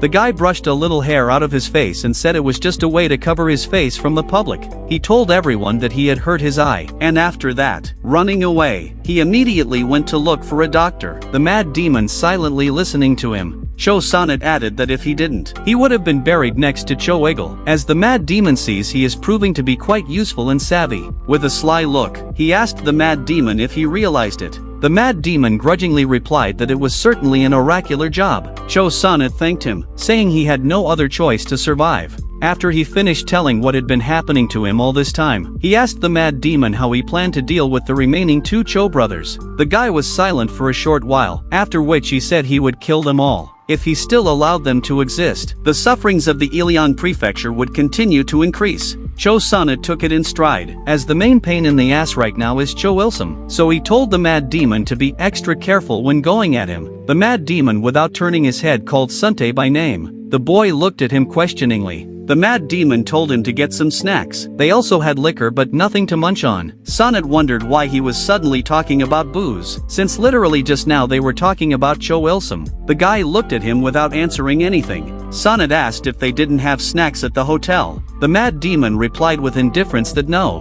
Sonnet smiled slightly with words that this was a straight typical hotel. He agreed to go and buy something, but asked to be given money and held out his hand to do so. The mad demon waved his head from side to side, then replied that he would not give the money as there was nowhere for it to come from him. Sonnet exhaled grudgingly and said that this inn was known for their delicious chicken noodles, which had always brought them income, and now he didn't understand how the place had even gotten so down. The guy said let him think what he wanted, asked him to just get all sorts of snacks, let him have even his favorites. The mad demon said with a sad look that if they had any left tonight, they could eat them tomorrow. Sonnet headed towards the exit to go shopping. He had already moved a short distance from the door when he suddenly heard the mad demon call his name. Sonnet turned around and asked what was wrong. The guy asked if he was out for a walk, judging by his turtle-like stride. Sonnet answered him nothing. He was terribly angry at this behavior on the part of the mad demon. He immediately started walking much faster than he had before. The thought that he was running errands for the errand boy pissed him off. Despite his efforts, he again heard shouts to himself asking what this turtle move was. He started to almost run with anger to please the mad demon. After a while, they set the table with lots of different foods. Sonnet silently ate it with the help of Chinese chopsticks. The mad demon looked up at him, holding a glass filled with liquor. He told Sonata to eat and not to be embarrassed. After all, it was bought with his blood money. The guy replied that he was enjoying himself as much as he could. The mad demon replied that it was fine then, since this money was made from exploiting young girls anyway, as well as from divorcing stupid people who couldn't tell the difference between expensive liquor and urine, so one should enjoy every crumb while one had the chance. Suddenly Sonnet stopped eating. The mad demon asked if everything was okay, if maybe the food wasn't to his liking. The guy looked at him with an angry look. He threw his wands on the table, causing a loud noise, after which he took a glass of liquor and immediately knocked over a shot. He exhaled and set the empty glass on the table, a slight sneer showing on his face. The mad demon asked angrily. Sonnet replied yes, he is pissed off by the fact that the food he bought is just awful. The mad demon looked at him silently. He understood the real reason for his anger. Sonnet reached out with his chopsticks to take a piece of meat with the words that in any case, if Cho Ilsum followed Cho Igel to the other world, the Black Cat Alliance would not let it go unnoticed. The mad demon called him a bastard, said that if he was so worried about bullshit, then let him train to get stronger. Otherwise he was shaking about every little thing and yet doing nothing about it, saying the same thing as if he had something to do with it. Sonnet listened silently to the criticism in his direction. The mad demon asked what they should do, then corrected his question to what exactly he should do. Sonnet could no longer tolerate the accusations against him. He abruptly got up from the table and started yelling loudly at the crazy demon, asking who he even was. The guy didn't believe that the crazy demon was some kind of Zaha. According to him, it was all nonsense, as he must be pretending to be a noodle man. The mad demon didn't want to tolerate such an attitude and asked Sonnet with a stern look, wondering if he wanted to die if he was so angry with him. Sonnet calmed down a bit when the mad demon asked that maybe death would grant him enlightenment. There was silence in the room. Sonnet glanced at the boy with a sharp look. He suggested we forget this moment and just get rid of all the black cat bastards. The mad demon was silent for a moment, holding a glass filled with alcohol. He still agreed to forget it, after which he asked for time to finish eating, and then he would already deal with Cho Ilsum since he didn't have any information about Cho Sampion's whereabouts. Sonnet grudgingly asked what was wrong with his tone. The mad demon said it like it was a walk to the bathroom after drinking. Since he's going to get even with him, then that's what he's going to do. The mad demon mentioned that the real pain in the ass is Cho Sampion because the guy doesn't know what he is right now. Sonnet said it was only a matter of time. Sooner or later he would still come home. The mad demon interjected if he was sure, then asked Sonnet if Cho Sampion returned to the brothel, would he handle it himself?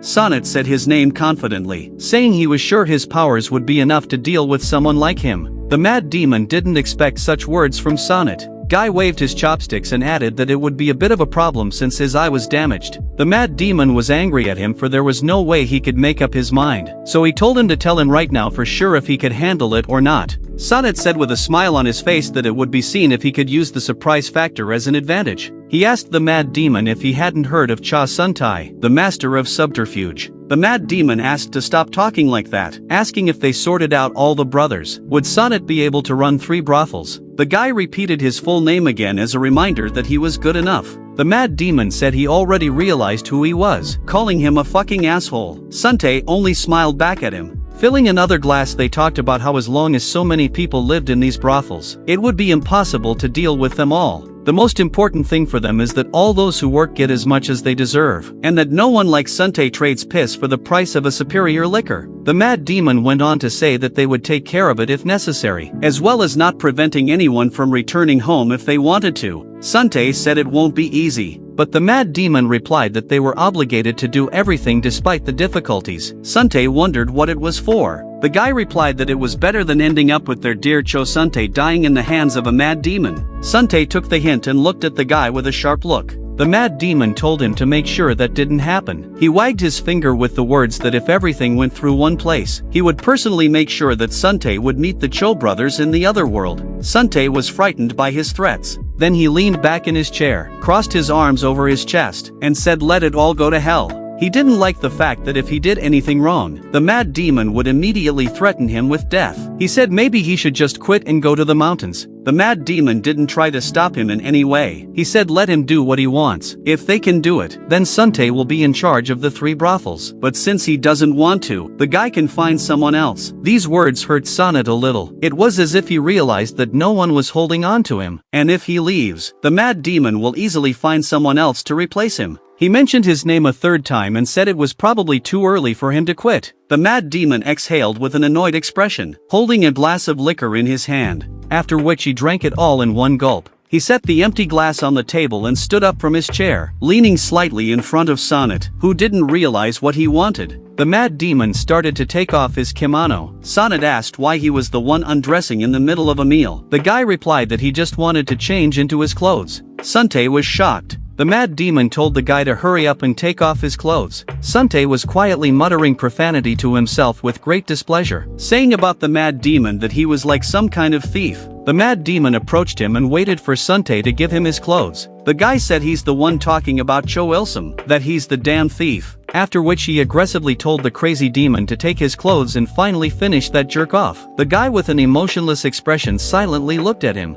Suntae told the mad demon that he was proving to be more savvy than he had previously thought. He didn't expect the mad demon to realize that he wouldn't be allowed into the plum blossom in his rags that attracted so much attention. But anyway, Suntae didn't think he'd be allowed into a brothel even in that form. Most likely, they'll just slow down at the entrance when they see the face of a mad demon. The boys fell silent and began to change into each other's clothes. The mad demon wrapped up his long hair and tied a ribbon into a high ponytail. He didn't look badly transformed, turning to Suntae and asking how he looked. The guy smiled broadly and replied that he looked as amazing as ever. After saying that he looked almost like an errand boy, the mad demon looked at him with an indifferent expression. Sonnet added that it was better than he had imagined. He examined the guy from all angles and said that he had previously worn old rags all the time and looked like a homeless person. He wanted to add that he would dress better if he were him, but before he could prove the phrase to the end, the mad demon didn't bitch and punched him in the face with his fist to shut his mouth. He told Sonata to shut up. The guy bowed his head and said he understood him. The mad demon told him that he must have been too kind to him since his habits were creeping out, then added that he hoped his hint was understood. Sonnet didn't answer him anything. The mad demon headed for the exit and said he'd be back soon.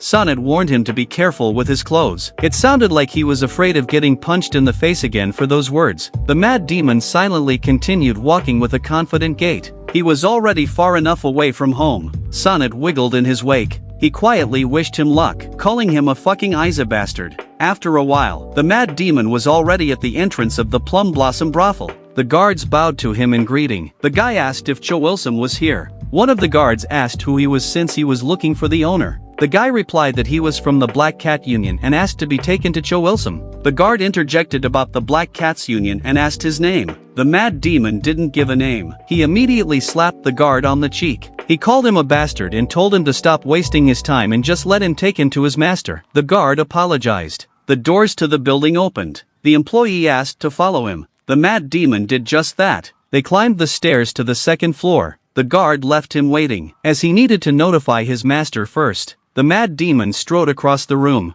after which he sat down in a chair that stood at the other end of the room. He looked around the room he was sitting in. The sight of the room impressed him, mentally saying that it must have been Cho Ilsum's plan to accept the Black Cat alliance here so that the brothers could form their own alliance in the Murim world. Just as suddenly the door to his room opened. Cho Ilsum walked into him, his gaze frowning. He told the guy it was the first time he'd seen him, and he said to himself that this brat dared to come to him at such a late hour, and to sit in his chair. He didn't even think to greet his host. Cho Ilsum asked the guy with an aggressive expression how high his status in the union hierarchy was. The mad demon with a devious look asked who said he was a member of the Black Cat. Cho Ilsum replied that he was notified by his subordinates. The guy questioned again if he really knew him. Cho Ilsum said he was seeing him for the first time, but then he took a closer look and was struck by the fact that it was the same bastard from the Zahayan. The crazy guy confirmed his hunch. The man was furious. He questioned how he even dared to show up here. But after that he was surprised to remember that he was still alive for some reason, because he remembered exactly how his brother, leaving, said that he would deal with him. The mad demon was surprised that he mentioned specifically for his brother. He asked Cho Il-sum if he didn't realize he was here because his brother was dead. Cho Il-sum couldn't believe his ears. He was disturbed by the information he had heard about his brother. His aggression was more and more from the thoughts that his brother had fallen at the hands of an errand boy. The mad demon said he paid him a visit, and also, his brother was just ordering his men to dig a hole when he decided to kill him. Cho Il-sum rushed over to the guy yelling at him about how dare he talk like that and ordering him to stop talking nonsense. The mad demon's gaze remained cold. When Cho Il-sum extended his hand with an open palm towards the guy immediately reacted.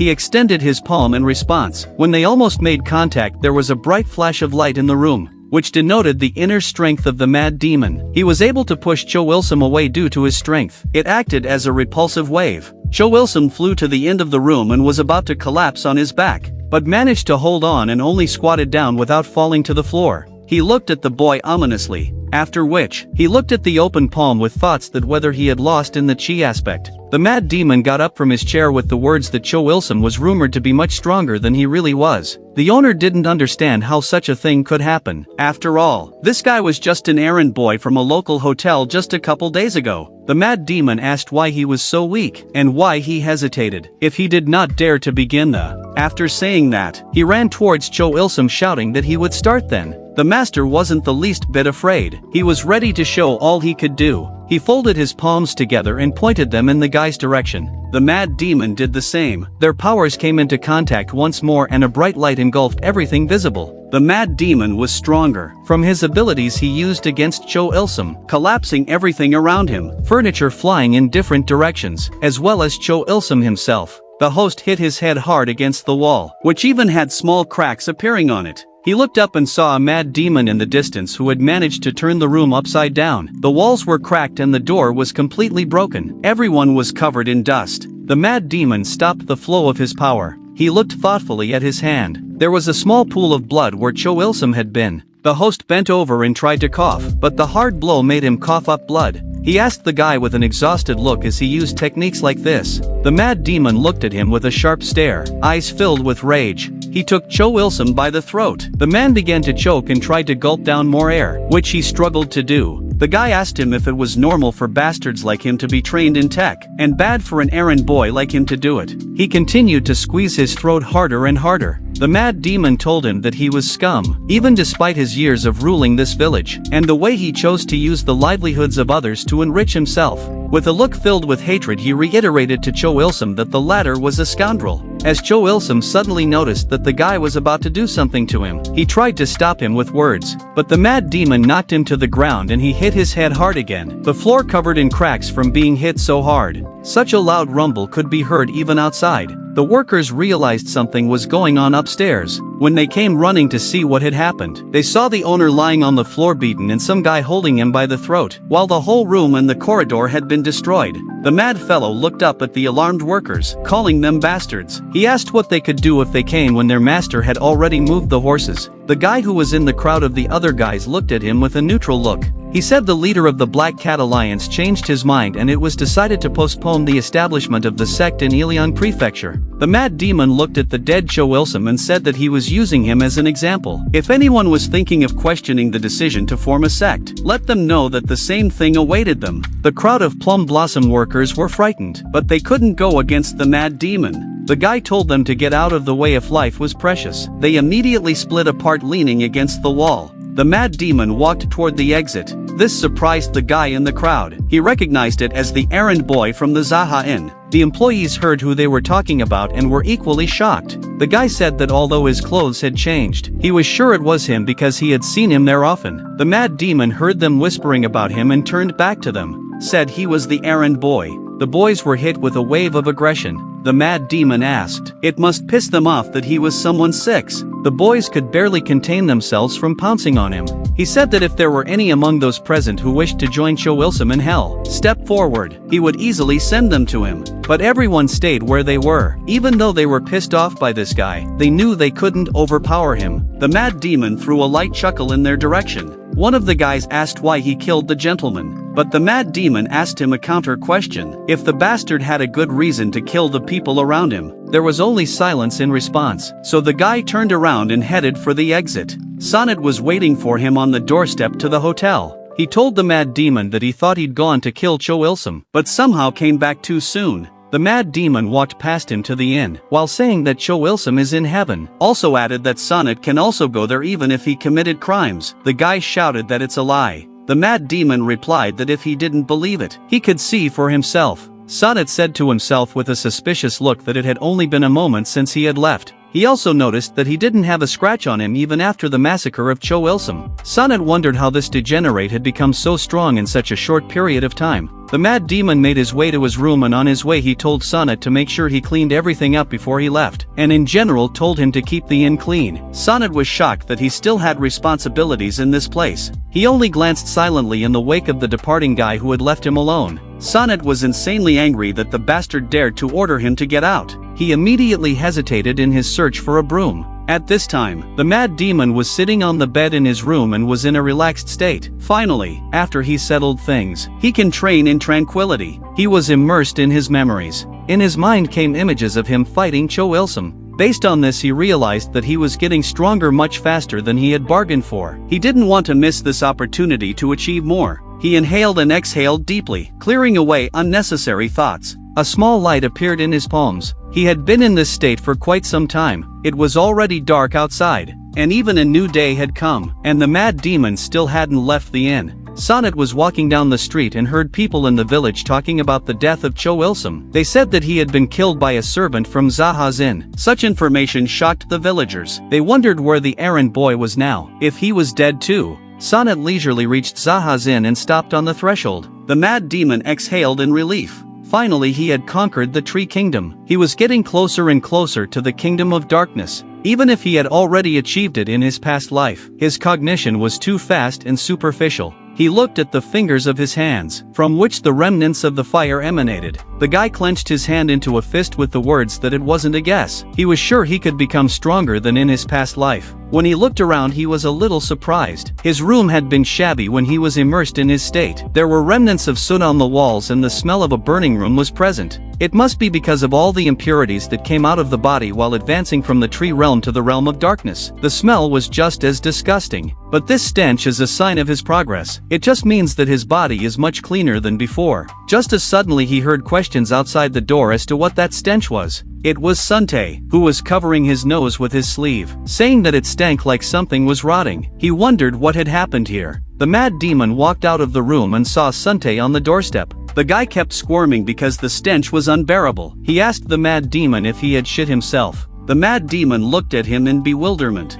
Suntae couldn't stand such an odor and bullet ran out of the inn quickly into the fresh air. He told the mad demon that he had to get out of here to go to the bathroom, asking why he did it in his room. Sonnet also added that it probably wasn't the first time he defecated in here. The mad demon glared at him, and in his eyes you could see the desire to punch Sonata as hard as possible. Suntae quickly ran outside and started throwing up outside the doorstep. After a while, the mad demon was in the bathhouse. He lay in the hot water and enjoyed being so relaxed. As suddenly his expression changed from cheerful to serious. He remembered Sonnet pointing the knife at him and, with tears in his eyes from the horrible odor, ordering him to take a bath and not to come any closer until he did. The mad demon asked him to at least put the knife down. These thoughts gave him a kind of revulsion. Suddenly there was a knock on the bathroom door. The boy glanced questioningly at the door. He was joined by Cheyenne, who bowed in greeting. The guy grudgingly asked why she had come. The girl replied that she had come to help with the bathroom. Mad Demon asked what she was even talking about. Cheyenne replied that it was Brother Santi's will, and if he doesn't want her, at least wipe him when the guy is done. She finished speaking and looked down in embarrassment. The Mad Demon said it was fine and there was no need to come to him. The girl was very surprised at this answer. The guy added that he will also talk to Cha Suntae about it, but she doesn't need to do something like that anymore. He reminded her that he'd already said that. She wasn't a prostitute selling her body after all, but a hostess for greeting visitors, so he asked her to behave accordingly. Cheyenne was shocked and didn't know what to answer. She only stared at the Mad Demon, who turned his gaze away from her. In the guy's mind were words about how that bastard kept forcing Cheyenne to do things he hadn't even asked for. The girl continued to stare at him silently with a shocked look.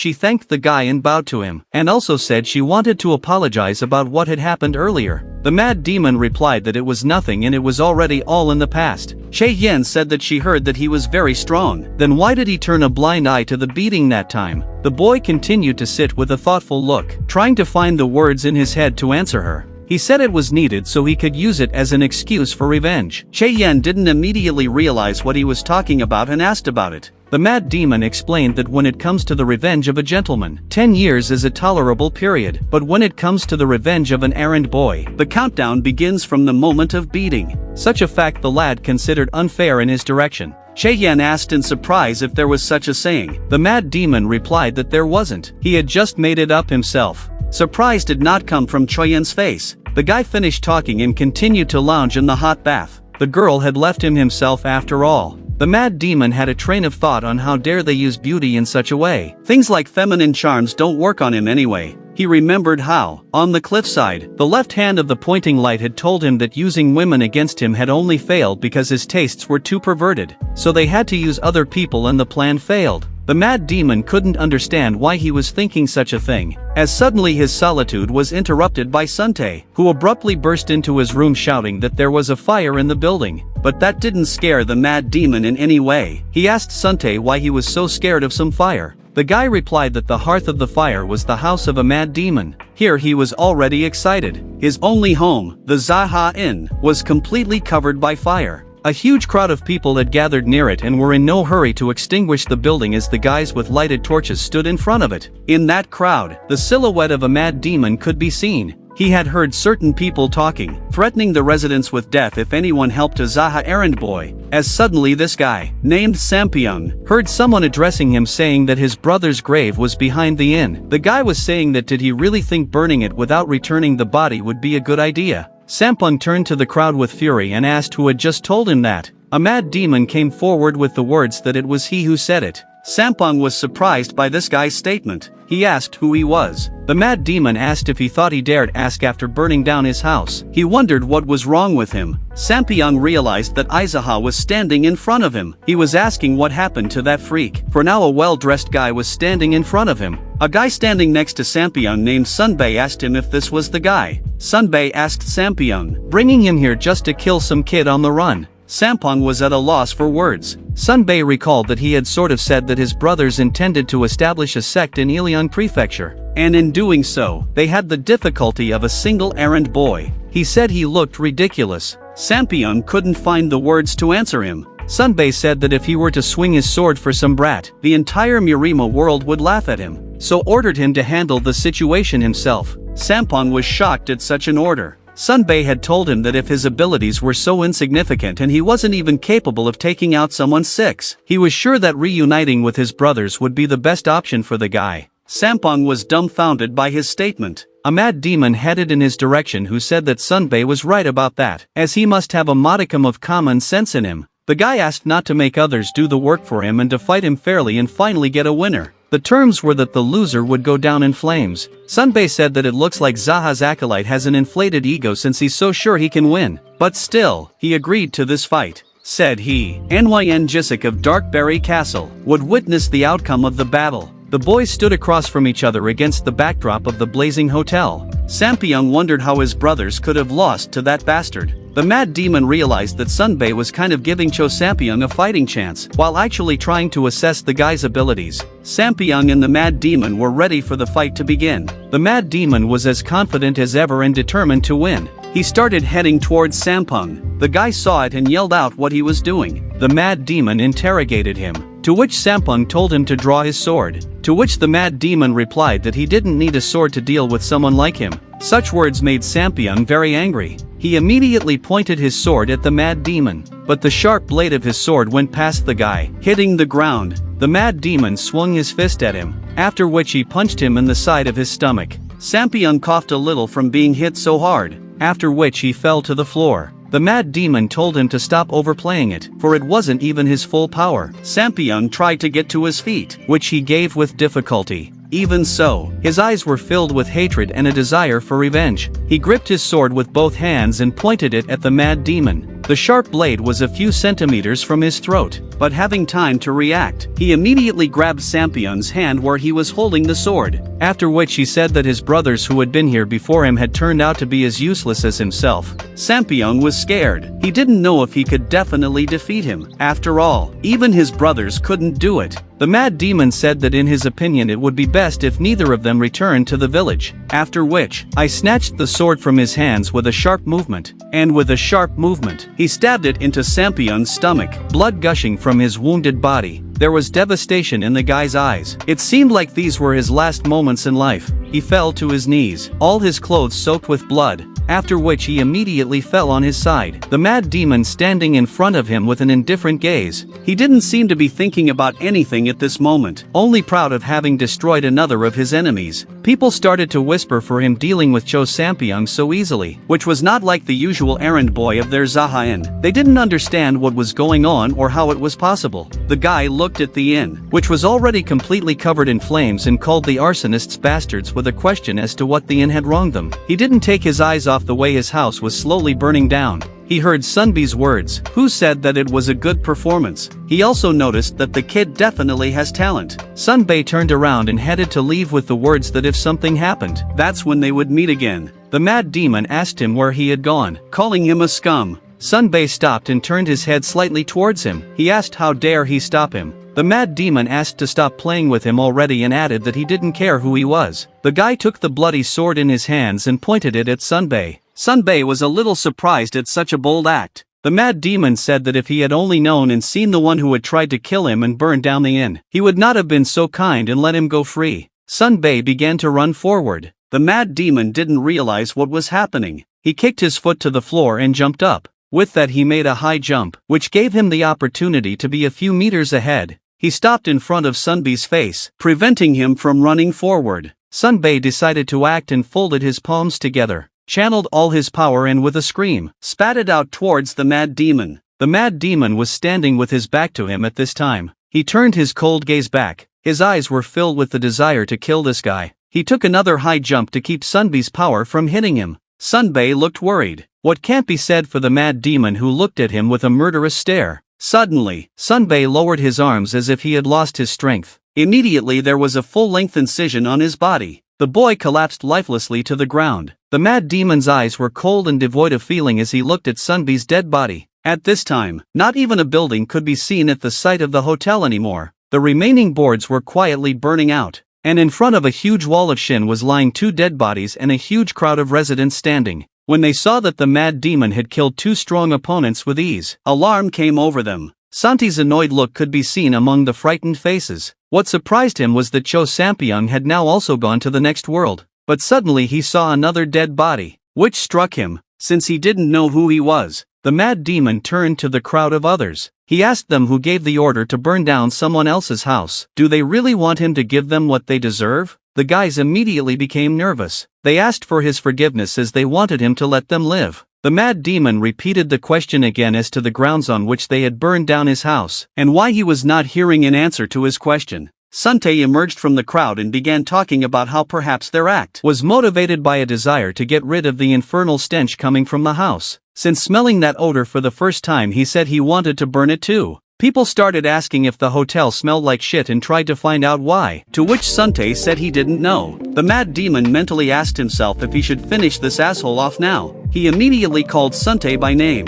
ordered him to round up all those bastards and rebuild Zaha's Inn with their help. Sante asked why him specifically, to which the mad demon replied that it seemed he had been too kind to him lately, asking Sonnet if he really thought he would sit idly by. Sante stared at him silently. He said since they are going to be doing this, they should put more effort into it. Since there is so much more space now, they will erect an impressive 2-story building. The mad demon replied that you could erect a wall along the outskirts. That way there would definitely be enough space. You need to build a training hall and allocate space for a building. Sante asked if he really wanted him to build a dojo instead of a hotel. The mad demon told him to build both in one place. Sante replied that he understood him and would keep him in mind. He suggested calling it the Zaha Dojo Inn. The guys looked at the completely burned down inn that was left with only burnt boards and black smoke coming from them. The mad demon said that during the construction of Sunte let him look for talented people. The guy asked if he intended to start the sect he talked about earlier. The mad demon confirmed his question. Sunte asked if he really thought the Black Cat Alliance would stand by. The guy replied that if they got in, he would take care of them himself, since the sect was just a formality. As usual, they would go on about their business. Sunte inquired as to what he planned to name their sect. The mad demon replied that he wanted a sect called the Full Moon Sect. Mentally, he told himself that the Full Moon Sect was the first sect he had founded, and this was how it would be established here. Sunte pondered the title. He asked the mad demon if he should now call him the owner of the moon. The mad demon said he could call him anything he wanted. Sunte remained silent at his response. After a brief pause, he turned to Jaha, saying that watching him for the past couple of days, he realized that he was no longer the Jaha he knew, so he asked to be allowed to ask one question. The mad demon asked what he wanted to hear. At first, Sunte gave him a serious look.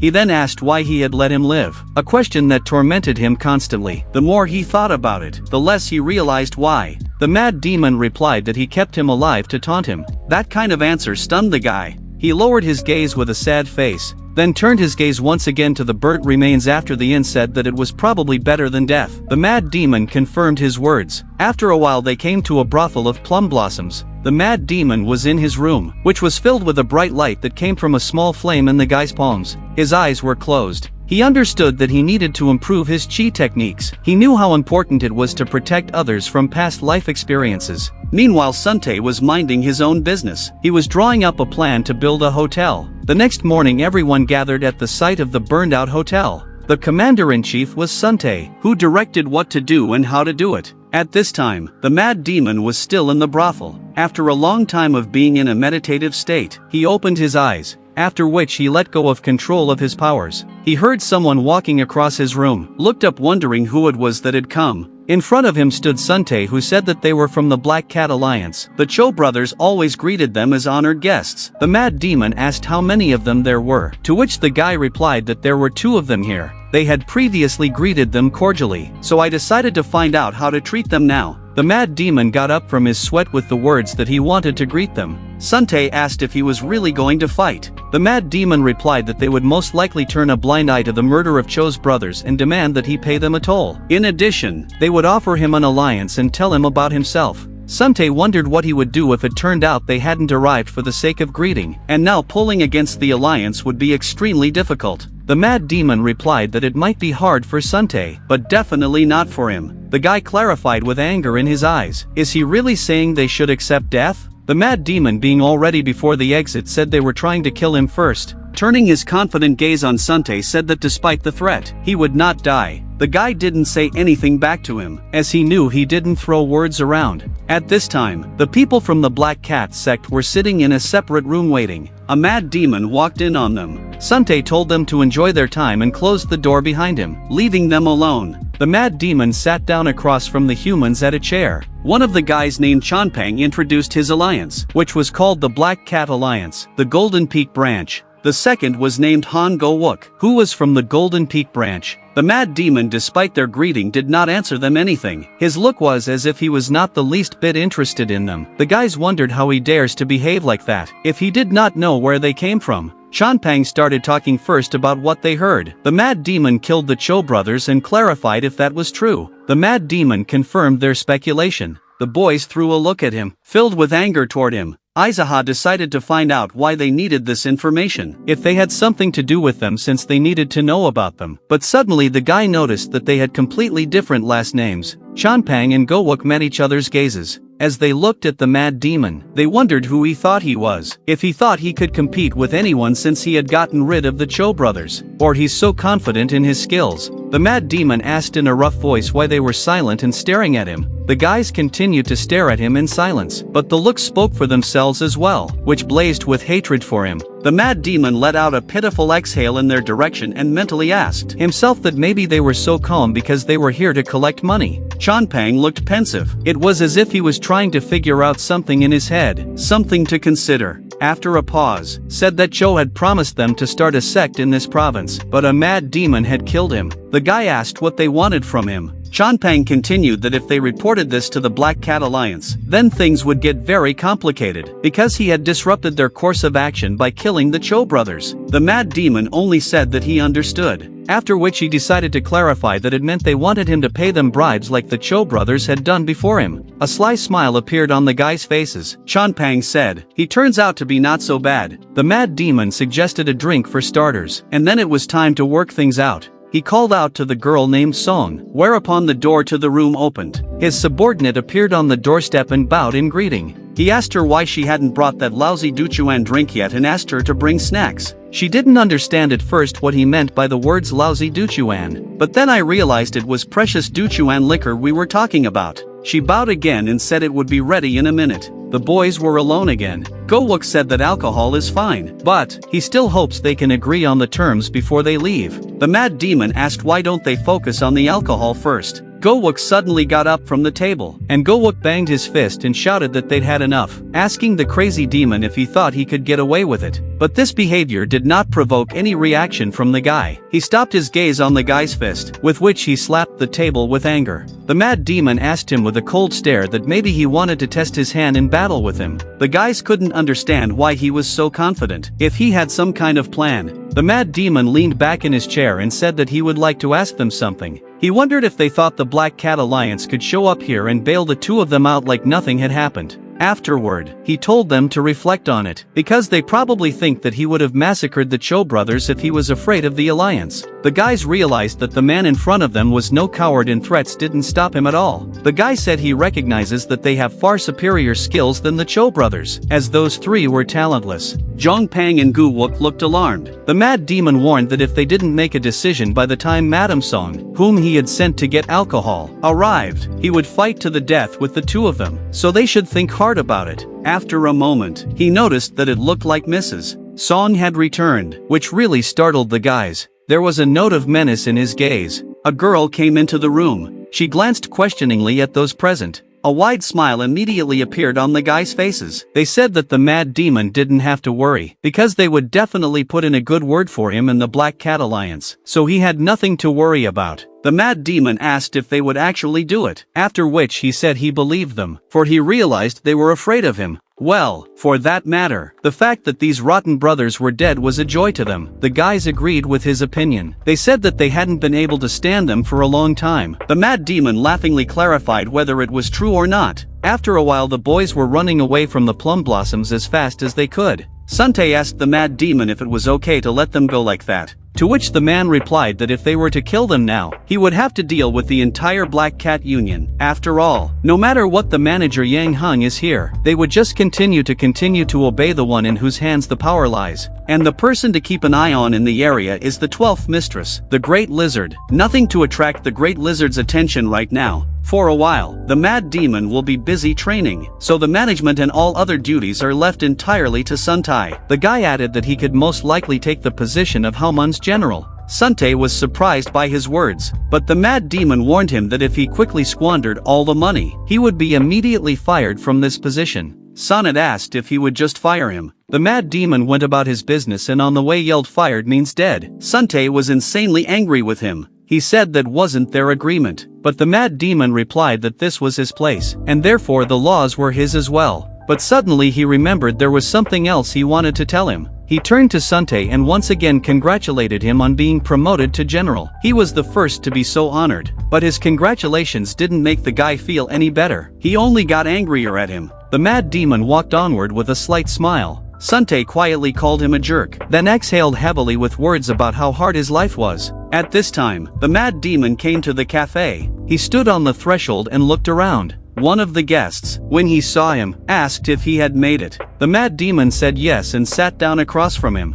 The employee of the establishment asked with a smile if he would like a specialty dish. The Mad Demon replied that he would gladly order one. The employee said it would be ready in a minute. The guy turned to the Mad Demon saying that the amazing thing was that he was able to defeat the two Cho brothers from the Black Cat Alliance, and then also Nung Ji-suk with Cho Sampyeong. The Mad Demon confirmed his words. Then he heard a question in his direction from his interlocutor about the fact that black cats should not follow him after such a thing. If it was really so, then wherever he went many people could die. The mad demon wondered if he had always been like this. Come to think of it, even in his previous life he had a beef with the Cho brothers, and to be honest, he wished he had returned the favor back then. He said they were in no danger right now, but one way or another the conflict would come up in the near future, especially since he was going to attack them himself, so it was okay. Others shouldn't get hurt. The boy asked with great surprise if he was going to defeat the Black Cats alone, for they were a very powerful alliance and not everyone would go into conflict with them. The mad demon replied that that was exactly what he was going to do, even though it was certainly hard to believe. The guy agreed with him, said it still can't get to him that he single-handedly defeated 3 brothers. He asked the mad demon to memorize the taste of today's cooksy well so that he would be sure to treat him to it later, just like today. The mad demon asked if he was forcing the poor man to give him a treat. The guy laughed at the poor man's words and asked if he wasn't the one who owned the Zaka Inn. The worker who brought him the dish heard them talking about the Zaha Inn and asked the mad demon if he was an employee of that place, to which he said yes and added that probably Dunsu's brother was too. The employee was surprised to hear his name, for he did not remember being among their employees. The mad demon replied that everyone he knows has been there for a long time. Dunsu blurted out a wide smile. The guy then told him that most likely if Dunsu was there he could afford to treat him to some noodles, after which he asked the guy if he was listening to him.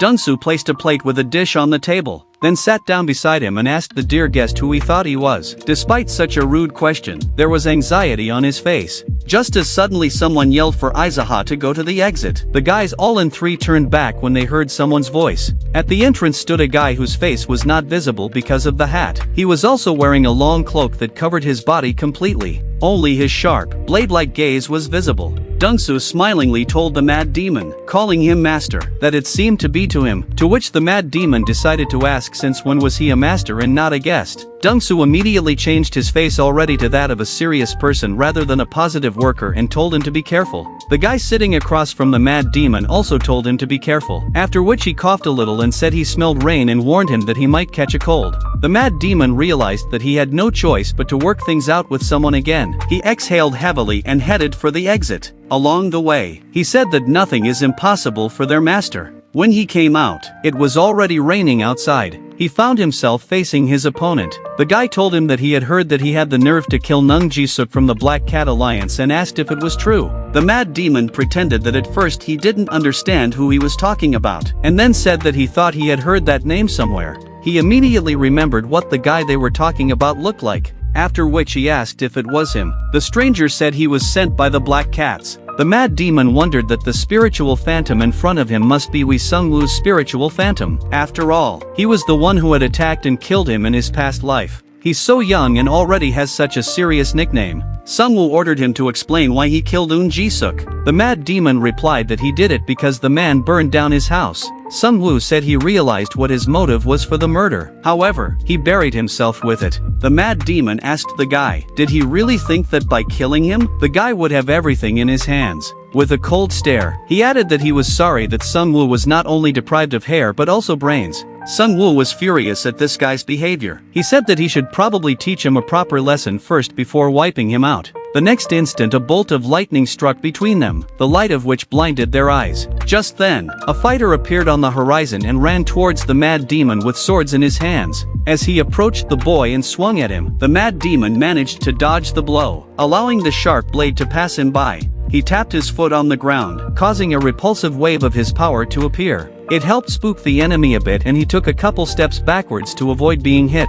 A guy with a look filled with anger said at the crazy demon that the guy was a bastard. Izahai knew that the spiritual phantom was actually 2 people and not 1. Surely if he was in danger, someone would immediately come running to save him. The guy pointed his sword at his enemy. He put it horizontally to defend himself from his attack. But the stranger did not retreat. He swung his fist at the mad demon with all his might, and was about to strike with it. The mad demon realized that he would escape the blow so easily and began to back away. Then he was far enough away that he couldn't hit him. Gu Yang-su, who had been hiding all this time to inflict a crushing contract. Now, the mad demon could not allow him to continue hiding. He heard Suntae yelling behind him, to which the guy told him to stay out of it. The insane demon told him to listen in. The boy interjected at him in incomprehension. Suntae was fixing his wet hair, which was getting in his eyes and making it hard to see properly. the mad demon threw his weapon to the floor. Afterward, a bright light flashed before his eyes. It was his enemy who swung his sword at him. The mad demon knew there was another one hiding somewhere around here, so he warned Suntae about it and told him to be careful.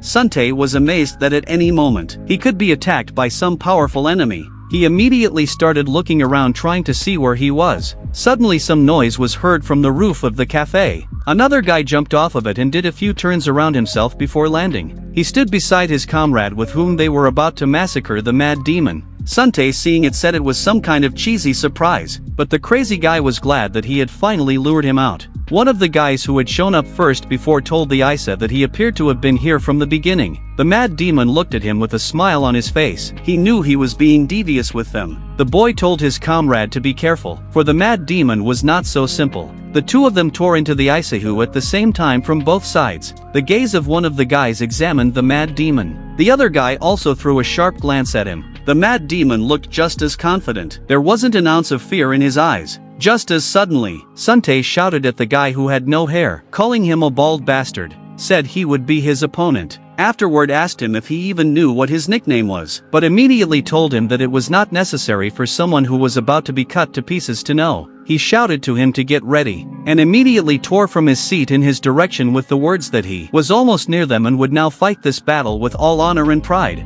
He saw the enemy walking leisurely towards him. Suntae shouted, calling him a bald bastard, saying that he must be sad, but that was okay. After he cut off his head, he wouldn't have to worry about being bald anymore. The enemy grew increasingly angry at the insults in his direction and called him a rotten creature, after which he began to swing his sword at Suntae. But the guy put his sword so that he could defend himself with it against the enemy's sword, as suddenly there was a flash of light, and he was thrown backwards by the shock wave. Suntae fell to the floor, and didn't seem to be giving any signs of life. The mad demon looked at his friend in horror, but the guy didn't even try to get up. The mad demon asked if he was sick and ordered him to get up, after which several more insults towards Suntae flew out of his mouth. Suntae immediately got up wondering if he needed to get up, but since he did, he said okay. He shook off his cloak with the words that all his clothes were now muddy. The mad demon asked if he really thought it would work, to which Suntae replied that if it weren't for the rain, they would have definitely bought it. Suntae was sure that the instant they lowered their defenses, he would have severed their heads with a precise movement of his blade. The mad demon gave him a disgruntled look.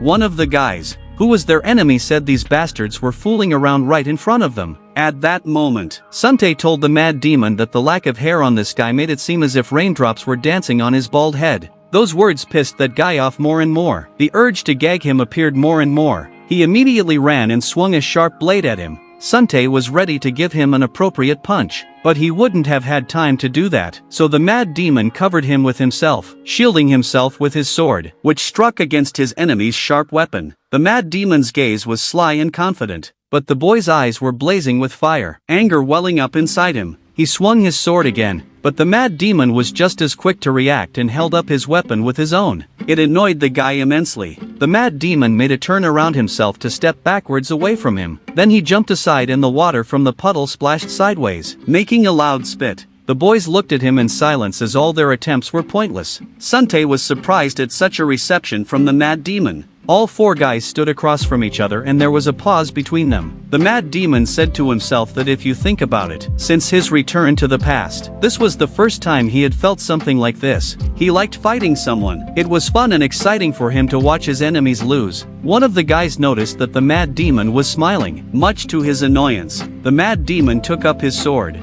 He peeled off its protective layer and underneath was a sharp blade. It was lightly illuminated by the pink light that also came from the guy's body. The bright pink light was glowing more and more. The guys didn't realize what it was. This also surprised the guest in Dungsu, who came out of the cafe to watch the mad demon's progress. Suntae noticed that it was some sort of scarlet light enveloping his blade. The guys realized it was sword energy. It emanated from the blade, filling it with a powerful force. A strong wind blew towards them, but the mad demon didn't even collapse from its seat. The boys looked at each other as if a common plan of action had matured in their minds. They immediately collapsed from their seats at the same time with great speed. Making a clever move, they ran around the mad demon, blocking his exit. They kept running around, thus creating a strong wind. But the mad demon didn't even try to collapse from his seat or do anything in spite of them. His body still lit up with pink light. his gaze was still calm, as suddenly his gaze became determined to engage them in battle. But he didn't even budge from his seat as wounds began to appear on the guys who kept running around, with blood oozing out of them. And then the guys dropped dead to the floor. I don't think they even realized what it was about.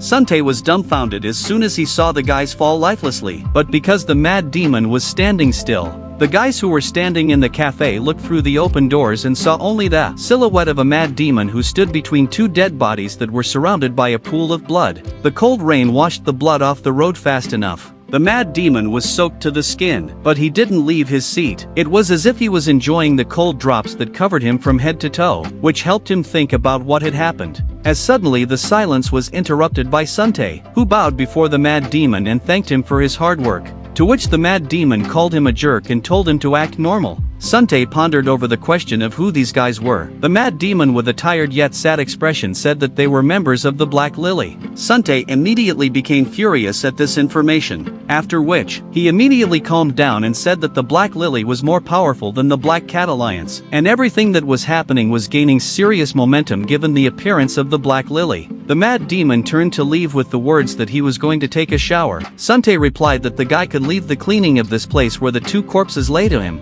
Sante remained staring after the mad demon. From everything observed, one of the guests who had previously dined at the cafe became convinced that it meant that the fact that the mad demon had killed the Cho brothers was not fiction. Soon the Izaka was in the plum blossoms. He enjoyed the hot bath, which was very relaxing for him. And in such a state, he pondered the fact that the growth of his powers had definitely accelerated greatly. But he was worried that the people who should have died by his hand in the distant future were dead now. Now the Black Lily and the Black Cat Alliance were also on the list of factions to be dealt with. Comparing all of this to the past, sadness appeared in his gaze. He listened with his eyes closed to the sounds that came from the street, as suddenly he opened his eyes abruptly in incomprehension, for those sounds had suddenly fallen silent. At this time, someone was running down the corridor towards the mad demon with great speed. Running into his bathroom, the mad demon recognized them immediately. One was a Lee brothel owner named Song Woo Jiam, while the other was a Sure brothel owner named Yoon Jun Gu. The mad demon with a shrewd look asked the guys if it was Cha Suntae who had spurred them to do this, but those answered nothing and immediately rushed at the mad demon.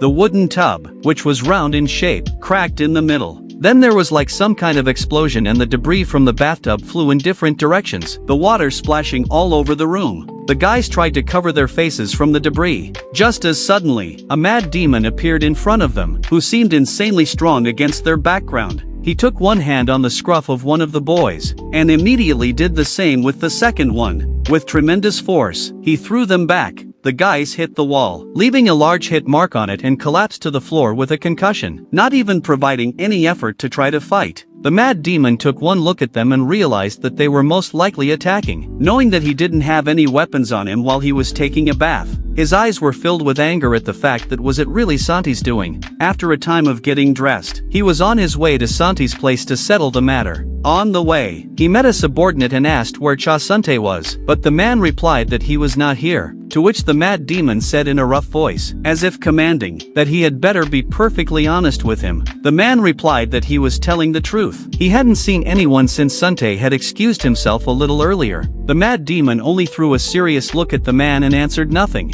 after which he turned around and headed in the opposite direction. The man looked at him with a very frightened look. Even though it was still raining outside, that didn't stop him. The mad demon kept walking to find Suntae. He didn't know if Cha Suntae was involved in this attack, but anyone who bared his fangs at him would die, as he was suddenly stopped by someone yelling in a fight about coming up to him and attacking him. The mad demon turned around to see what was going on. That voice reminded him of Santi's voice. He immediately tore out of his seat. The mad demon ran with all his legs until he saw many corpses. He looked at them in incomprehension. Then he asked whose all the bodies were. As he ran a little further and rounded the corner, he saw a large crowd forming a circle around someone. Sonnet was against the wall, being shouted at by the guys with sharp blades in their hands about how he was barely breathing and needed to attack altogether. Suntae was beaten to a bloody pulp. He was on his feet with his last strength, but in his gaze the pressure to get back at them was not lost. The mad demon with a shocked look saw his comrade there, who was all beaten up.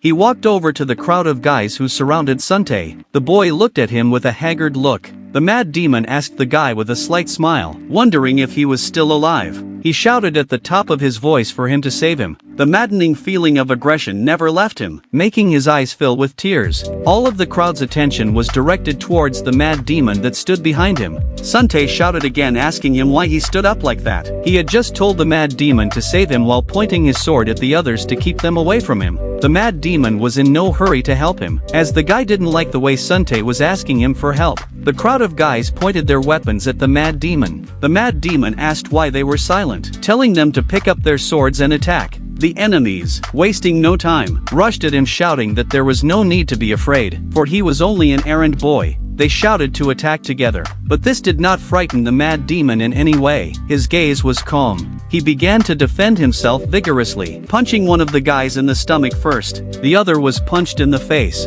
and repeated his moves to several other guys who ran into the fray. The enemies would retreat but reappear in front of his face a moment later. The guy fought them as if he hadn't lost his power. Still, the mad demon was stronger. He easily tossed them to the floor away from him. Afterward, he watched in silence as blood spurted from their bodies. He only called them miserable bastards and turned to Sante, who at this time was saying with anger that how dare they even stick a knife in Chasane's back while holding a bloody sharp blade in his hand. He looked up and saw a mad demon looking at him. Sante asked in a trembling voice, wondering if he had personally come to save him, to which the mad demon replied no. He said he was going to kill him with his own hands if he found him. Sante started to get very angry and screamed, asking why he should be killed. The mad demon said he thought he had something to do with it. Sante was surprised. He asked the guy if they had stopped by his place too. The mad demon revealed that he was enjoying his bath treatments when Jungu along with Wu Jiam came to get him. Sante called them bastards when he heard those names. Those guys still didn't seem to understand, because even masters above the Cho brothers were killed by the Isekai as soon as they looked up to him. He asked the mad demon if he could see what state the guy was in, then asked if they had resolved the misunderstanding. The mad demon looked at the guys' dead bodies and said it looked like they had resolved the conflict after all. But Sante was mad at him for the damn bastard saying that after he was about to kill him. Just as suddenly, the guy called Sante by name. The one asked what he wanted. The mad demon said he wasn't from the Black Cat Alliance after all and asked how many people he still had to kill. He heard silence in response. The lad added that apparently they thought he was easy prey, just some errand boy from Zaxin. He wondered how many more men of Ilian County he needed to kill so that such useless things wouldn't happen again. Sante listened to him silently, after which he bowed and said that he would take care of everything so that no one would even dare to think of such nonsense. The mad demon told him to try to make it happen. He reiterated again for Sante to try harder. The boy replied that he would try harder. The mad demon walked back. Many corpses were lying around him. He said with a sneer that he just wanted to take a hot bath after all, and ended up here. After a while, it was already bright outside and the sun was once again dazzling with its bright rays. The guys were already at the site of the burned-out Zahain. Sante was handing out commands to everyone. At the same hour, a window was opened in the mad demon's room so that there would be fresh air. He was in a meditative state and practicing his powers. The guys were building the foundation for a new hotel. After a month, they were able to lay the foundation and make the pieces for the walls and roof. When Mad Demon saw this, he asked Sante in surprise if this was all they had built in a month. Sante told him that because of the scale of the project it would take at least a year. Mad Demon asked if it could be done faster. The guy replied that it doesn't work that way. He'd like to speed things up too, but things won't go any faster if you just throw a bunch of random people into production. The Mad Demon answered nothing, but Sante said he had recently found a skillful manager, so things had at least accelerated. As they were talking, one of the employees was heading toward them. Sante introduced him and said that this guy would be in charge of the construction. The Mad Demon turned to look at him. The guy's name was Unja Sung. He seemed very kind by his genuine smile. The Mad Demon recognized this guy and a devious smile immediately appeared on his face, for in front of him stood an artisan who was famous when Izaha was the main Hao clan. Sante told Ja Sung that he was just in time and introduced the Mad Demon to him as the head of the clan. The guy gave his name with a smile and said he took the job on the recommendation of Uncle Jiam Cheolyun. The Mad Demon replied that he was glad to meet him. Ja Sung talked about how Uncle Jiam said that if he did well, he would be given the position of the head of the Builder clan, saying that he wouldn't have to pay any fee to the clan. Afterwards drowned at the madman whether it was so. The guy confirmed his words. Ja-sung said with a smile that he would have enough of that, and added that he would be happy to work with him. He had plans to make something truly amazing out of the Jaha Inn. But before he did, there was something he wanted to ask the Mad Demon. Said they were planning to build temporary barracks for lodging and food, pointing to that location. And it would be great if the head would treat them to a nice meal once in a while. The Mad Demon turned to Suntae. Suntae asked his head what he wanted. The guy told him to send people, their Mewa, Iwa, and Siwa, to cook delicious food and serve it to the local workers every night. Suntae responded that it will be done. After that, the Mad Demon turned to Ja-sung and said that if he liked the construction, he would be the clan chief, to which the guy replied that he could trust him. Whereupon the Mad Demon turned around and walked away with a satisfied expression, leaving the guys to negotiate the job. He met a guy on the way. When he spotted the Mad Demon, he asked if he had met Ja-sung. The guy said he's a very talented kid. He's so hardworking that he can go day and night looking for work. This did not surprise the Mad Demon in any way. The Mad Demon didn't even think that this guy had anything to do with Uncle Jiam, but the fact that Ja-sung belonged to the Hao clan, that was very favorable. His interlocutor said he wanted to give him a gift as a souvenir. The Mad Demon was surprised at such a statement. The guy told him that if he had a weapon he wanted, just let him say so and he would provide it. Isekai asked if he had ever made anything that could be called a famous sword or a jeweled sword. The man replied that he didn't have one. The Mad Demon was slightly upset. The man said that he wouldn't be able to get any money from them, and if rumors spread, it would be very dangerous to keep such a thing, as such treasures would definitely come to steal. Lucky if they didn't get killed. Even if you imagine he was lucky enough to sell it, others will start threatening to have him do the same to them. The Mad Demon told him that he had a knack for persuasion after all, to which the man replied that it was simply the truth. The Mad Demon wondered what to do in such a case, and said let the weapon not be sharp and the weight is not important either. It is enough that it will not break or bend, as he wants an indestructible weapon. The man began to contemplate the construction of such a weapon, for if you only focus on the fortress, and whether it be a cane, club, or spear, after which he asked if the shape of the weapon would be unimportant. The Mad Demon confirmed his words. The carpenter said he'd take note of it and give it to the Mad Demon someday, to which the guy replied that he'd wait, after which he went on about his business. He was walking through town heading for his home, but at the entrance, someone blocked his way. It was the two guys unknown to him who were the ones who were waiting for the Mad Demon.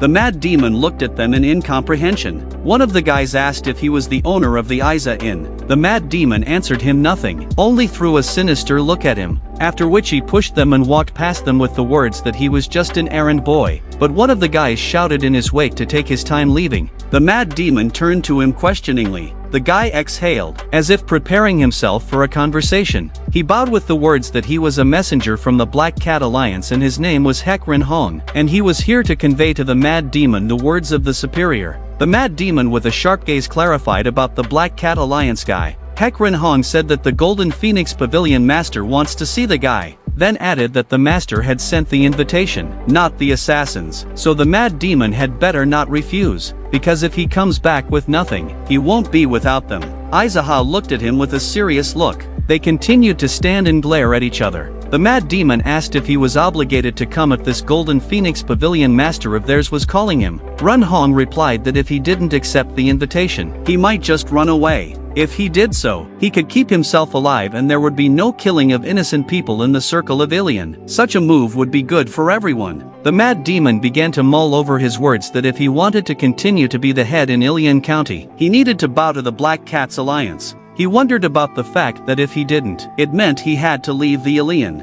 Ren Hong replied that this is exactly how it will be, but Isekai wasn't going to run. He said it wasn't manly and decided to meet him after all. Ren Hong asked if he should give him until tonight or if he would follow up right away. The Mad Demon said that he was going to meet with a powerful person from the Black Cat Alliance. He couldn't afford to go empty-handed and in such simple clothes. He added that if Ren Hong showed him where to go, he would get there on his own. The guy replied that was just wonderful. The mountain hut was located on the Chongho Mountain hunting grounds. The Mad Demon started to remember where the Chongho Mountain hunting grounds were, then added that it wasn't far away. He did agree to go there himself, after which he turned around from the guys and went where he needed to go, as he suddenly heard Ren Hong addressing him, to which he reminded him that if he wanted to escape, he had better run as hard as he could, as far as he could. A sort of threatening expression could be seen on his face. But the mad demon didn't have an ounce of fear. He didn't even turn to them without even turning to warn them that he had already said that he wasn't running anywhere. When he returned home, after a while, screams could be heard from his room to the street.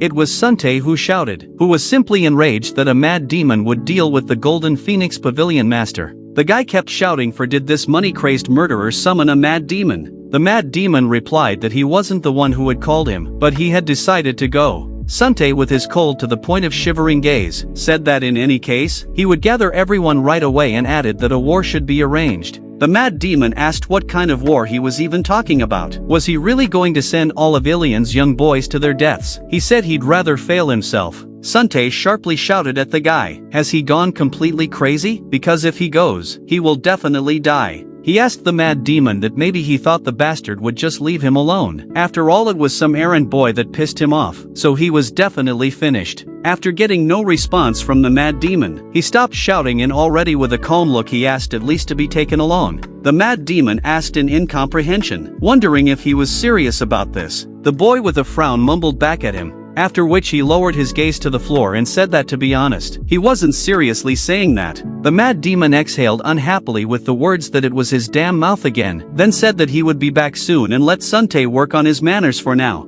He was about to leave when Suntae called out to him. The mad demon interrogated him. Suntae gripped his long red kimono with his hands, and told the mad demon to take at least this. Isekai asked what it was that happened to him out of the blue. Wasn't it the clothes the guy treasures so much? To which Suntae replied that it was exactly that. The mad demon said it might tear, and he's not going there to have fun. But Suntae said with a smile that he could at least tear her to shreds. The mad demon laughed lightly. He did take that cape, though, and putting it on, with a good mood went to the exit with the words that he would be back soon. Suntae clenched one hand into a fist, and with his other open palm, he covered his fist on top and tilted his head, saying that he would definitely make it right. He waited in this position until the mad demon left the room. After a time, he found himself in the grass-covered mountains, behind which the evening sun was hiding, lighting up the sky with scarlet color. In front of the high fence to the Golden Phoenix Pavilion Master stood two guards. These were the same guys who were delivering the message of this meeting to the mad demon. Ren Hong was only waiting for him because of the pavilion master's order. He didn't see Isahu on the horizon and was already sure that this errand boy had just escaped, as suddenly his eyes filled with wonder. He saw a mad demon walking down the path out of the thick and dark forest. Ren Hong was dumbfounded that he didn't run away. Had he really decided to bow his head and be subservient to the Black Cat Alliance after all? He said he's too greedy for an errand boy. The mad demon stopped in front of the entrance. Afterward, he told the guys he was here. Ren Hong thought about the boy getting cocky because he killed the three Cho brothers, but they'll see how long his cockiness lasts. But smiling, he opened the gate and invited the mad demon inside, saying the master was waiting for him. The mad demon followed Ren Hong's footsteps,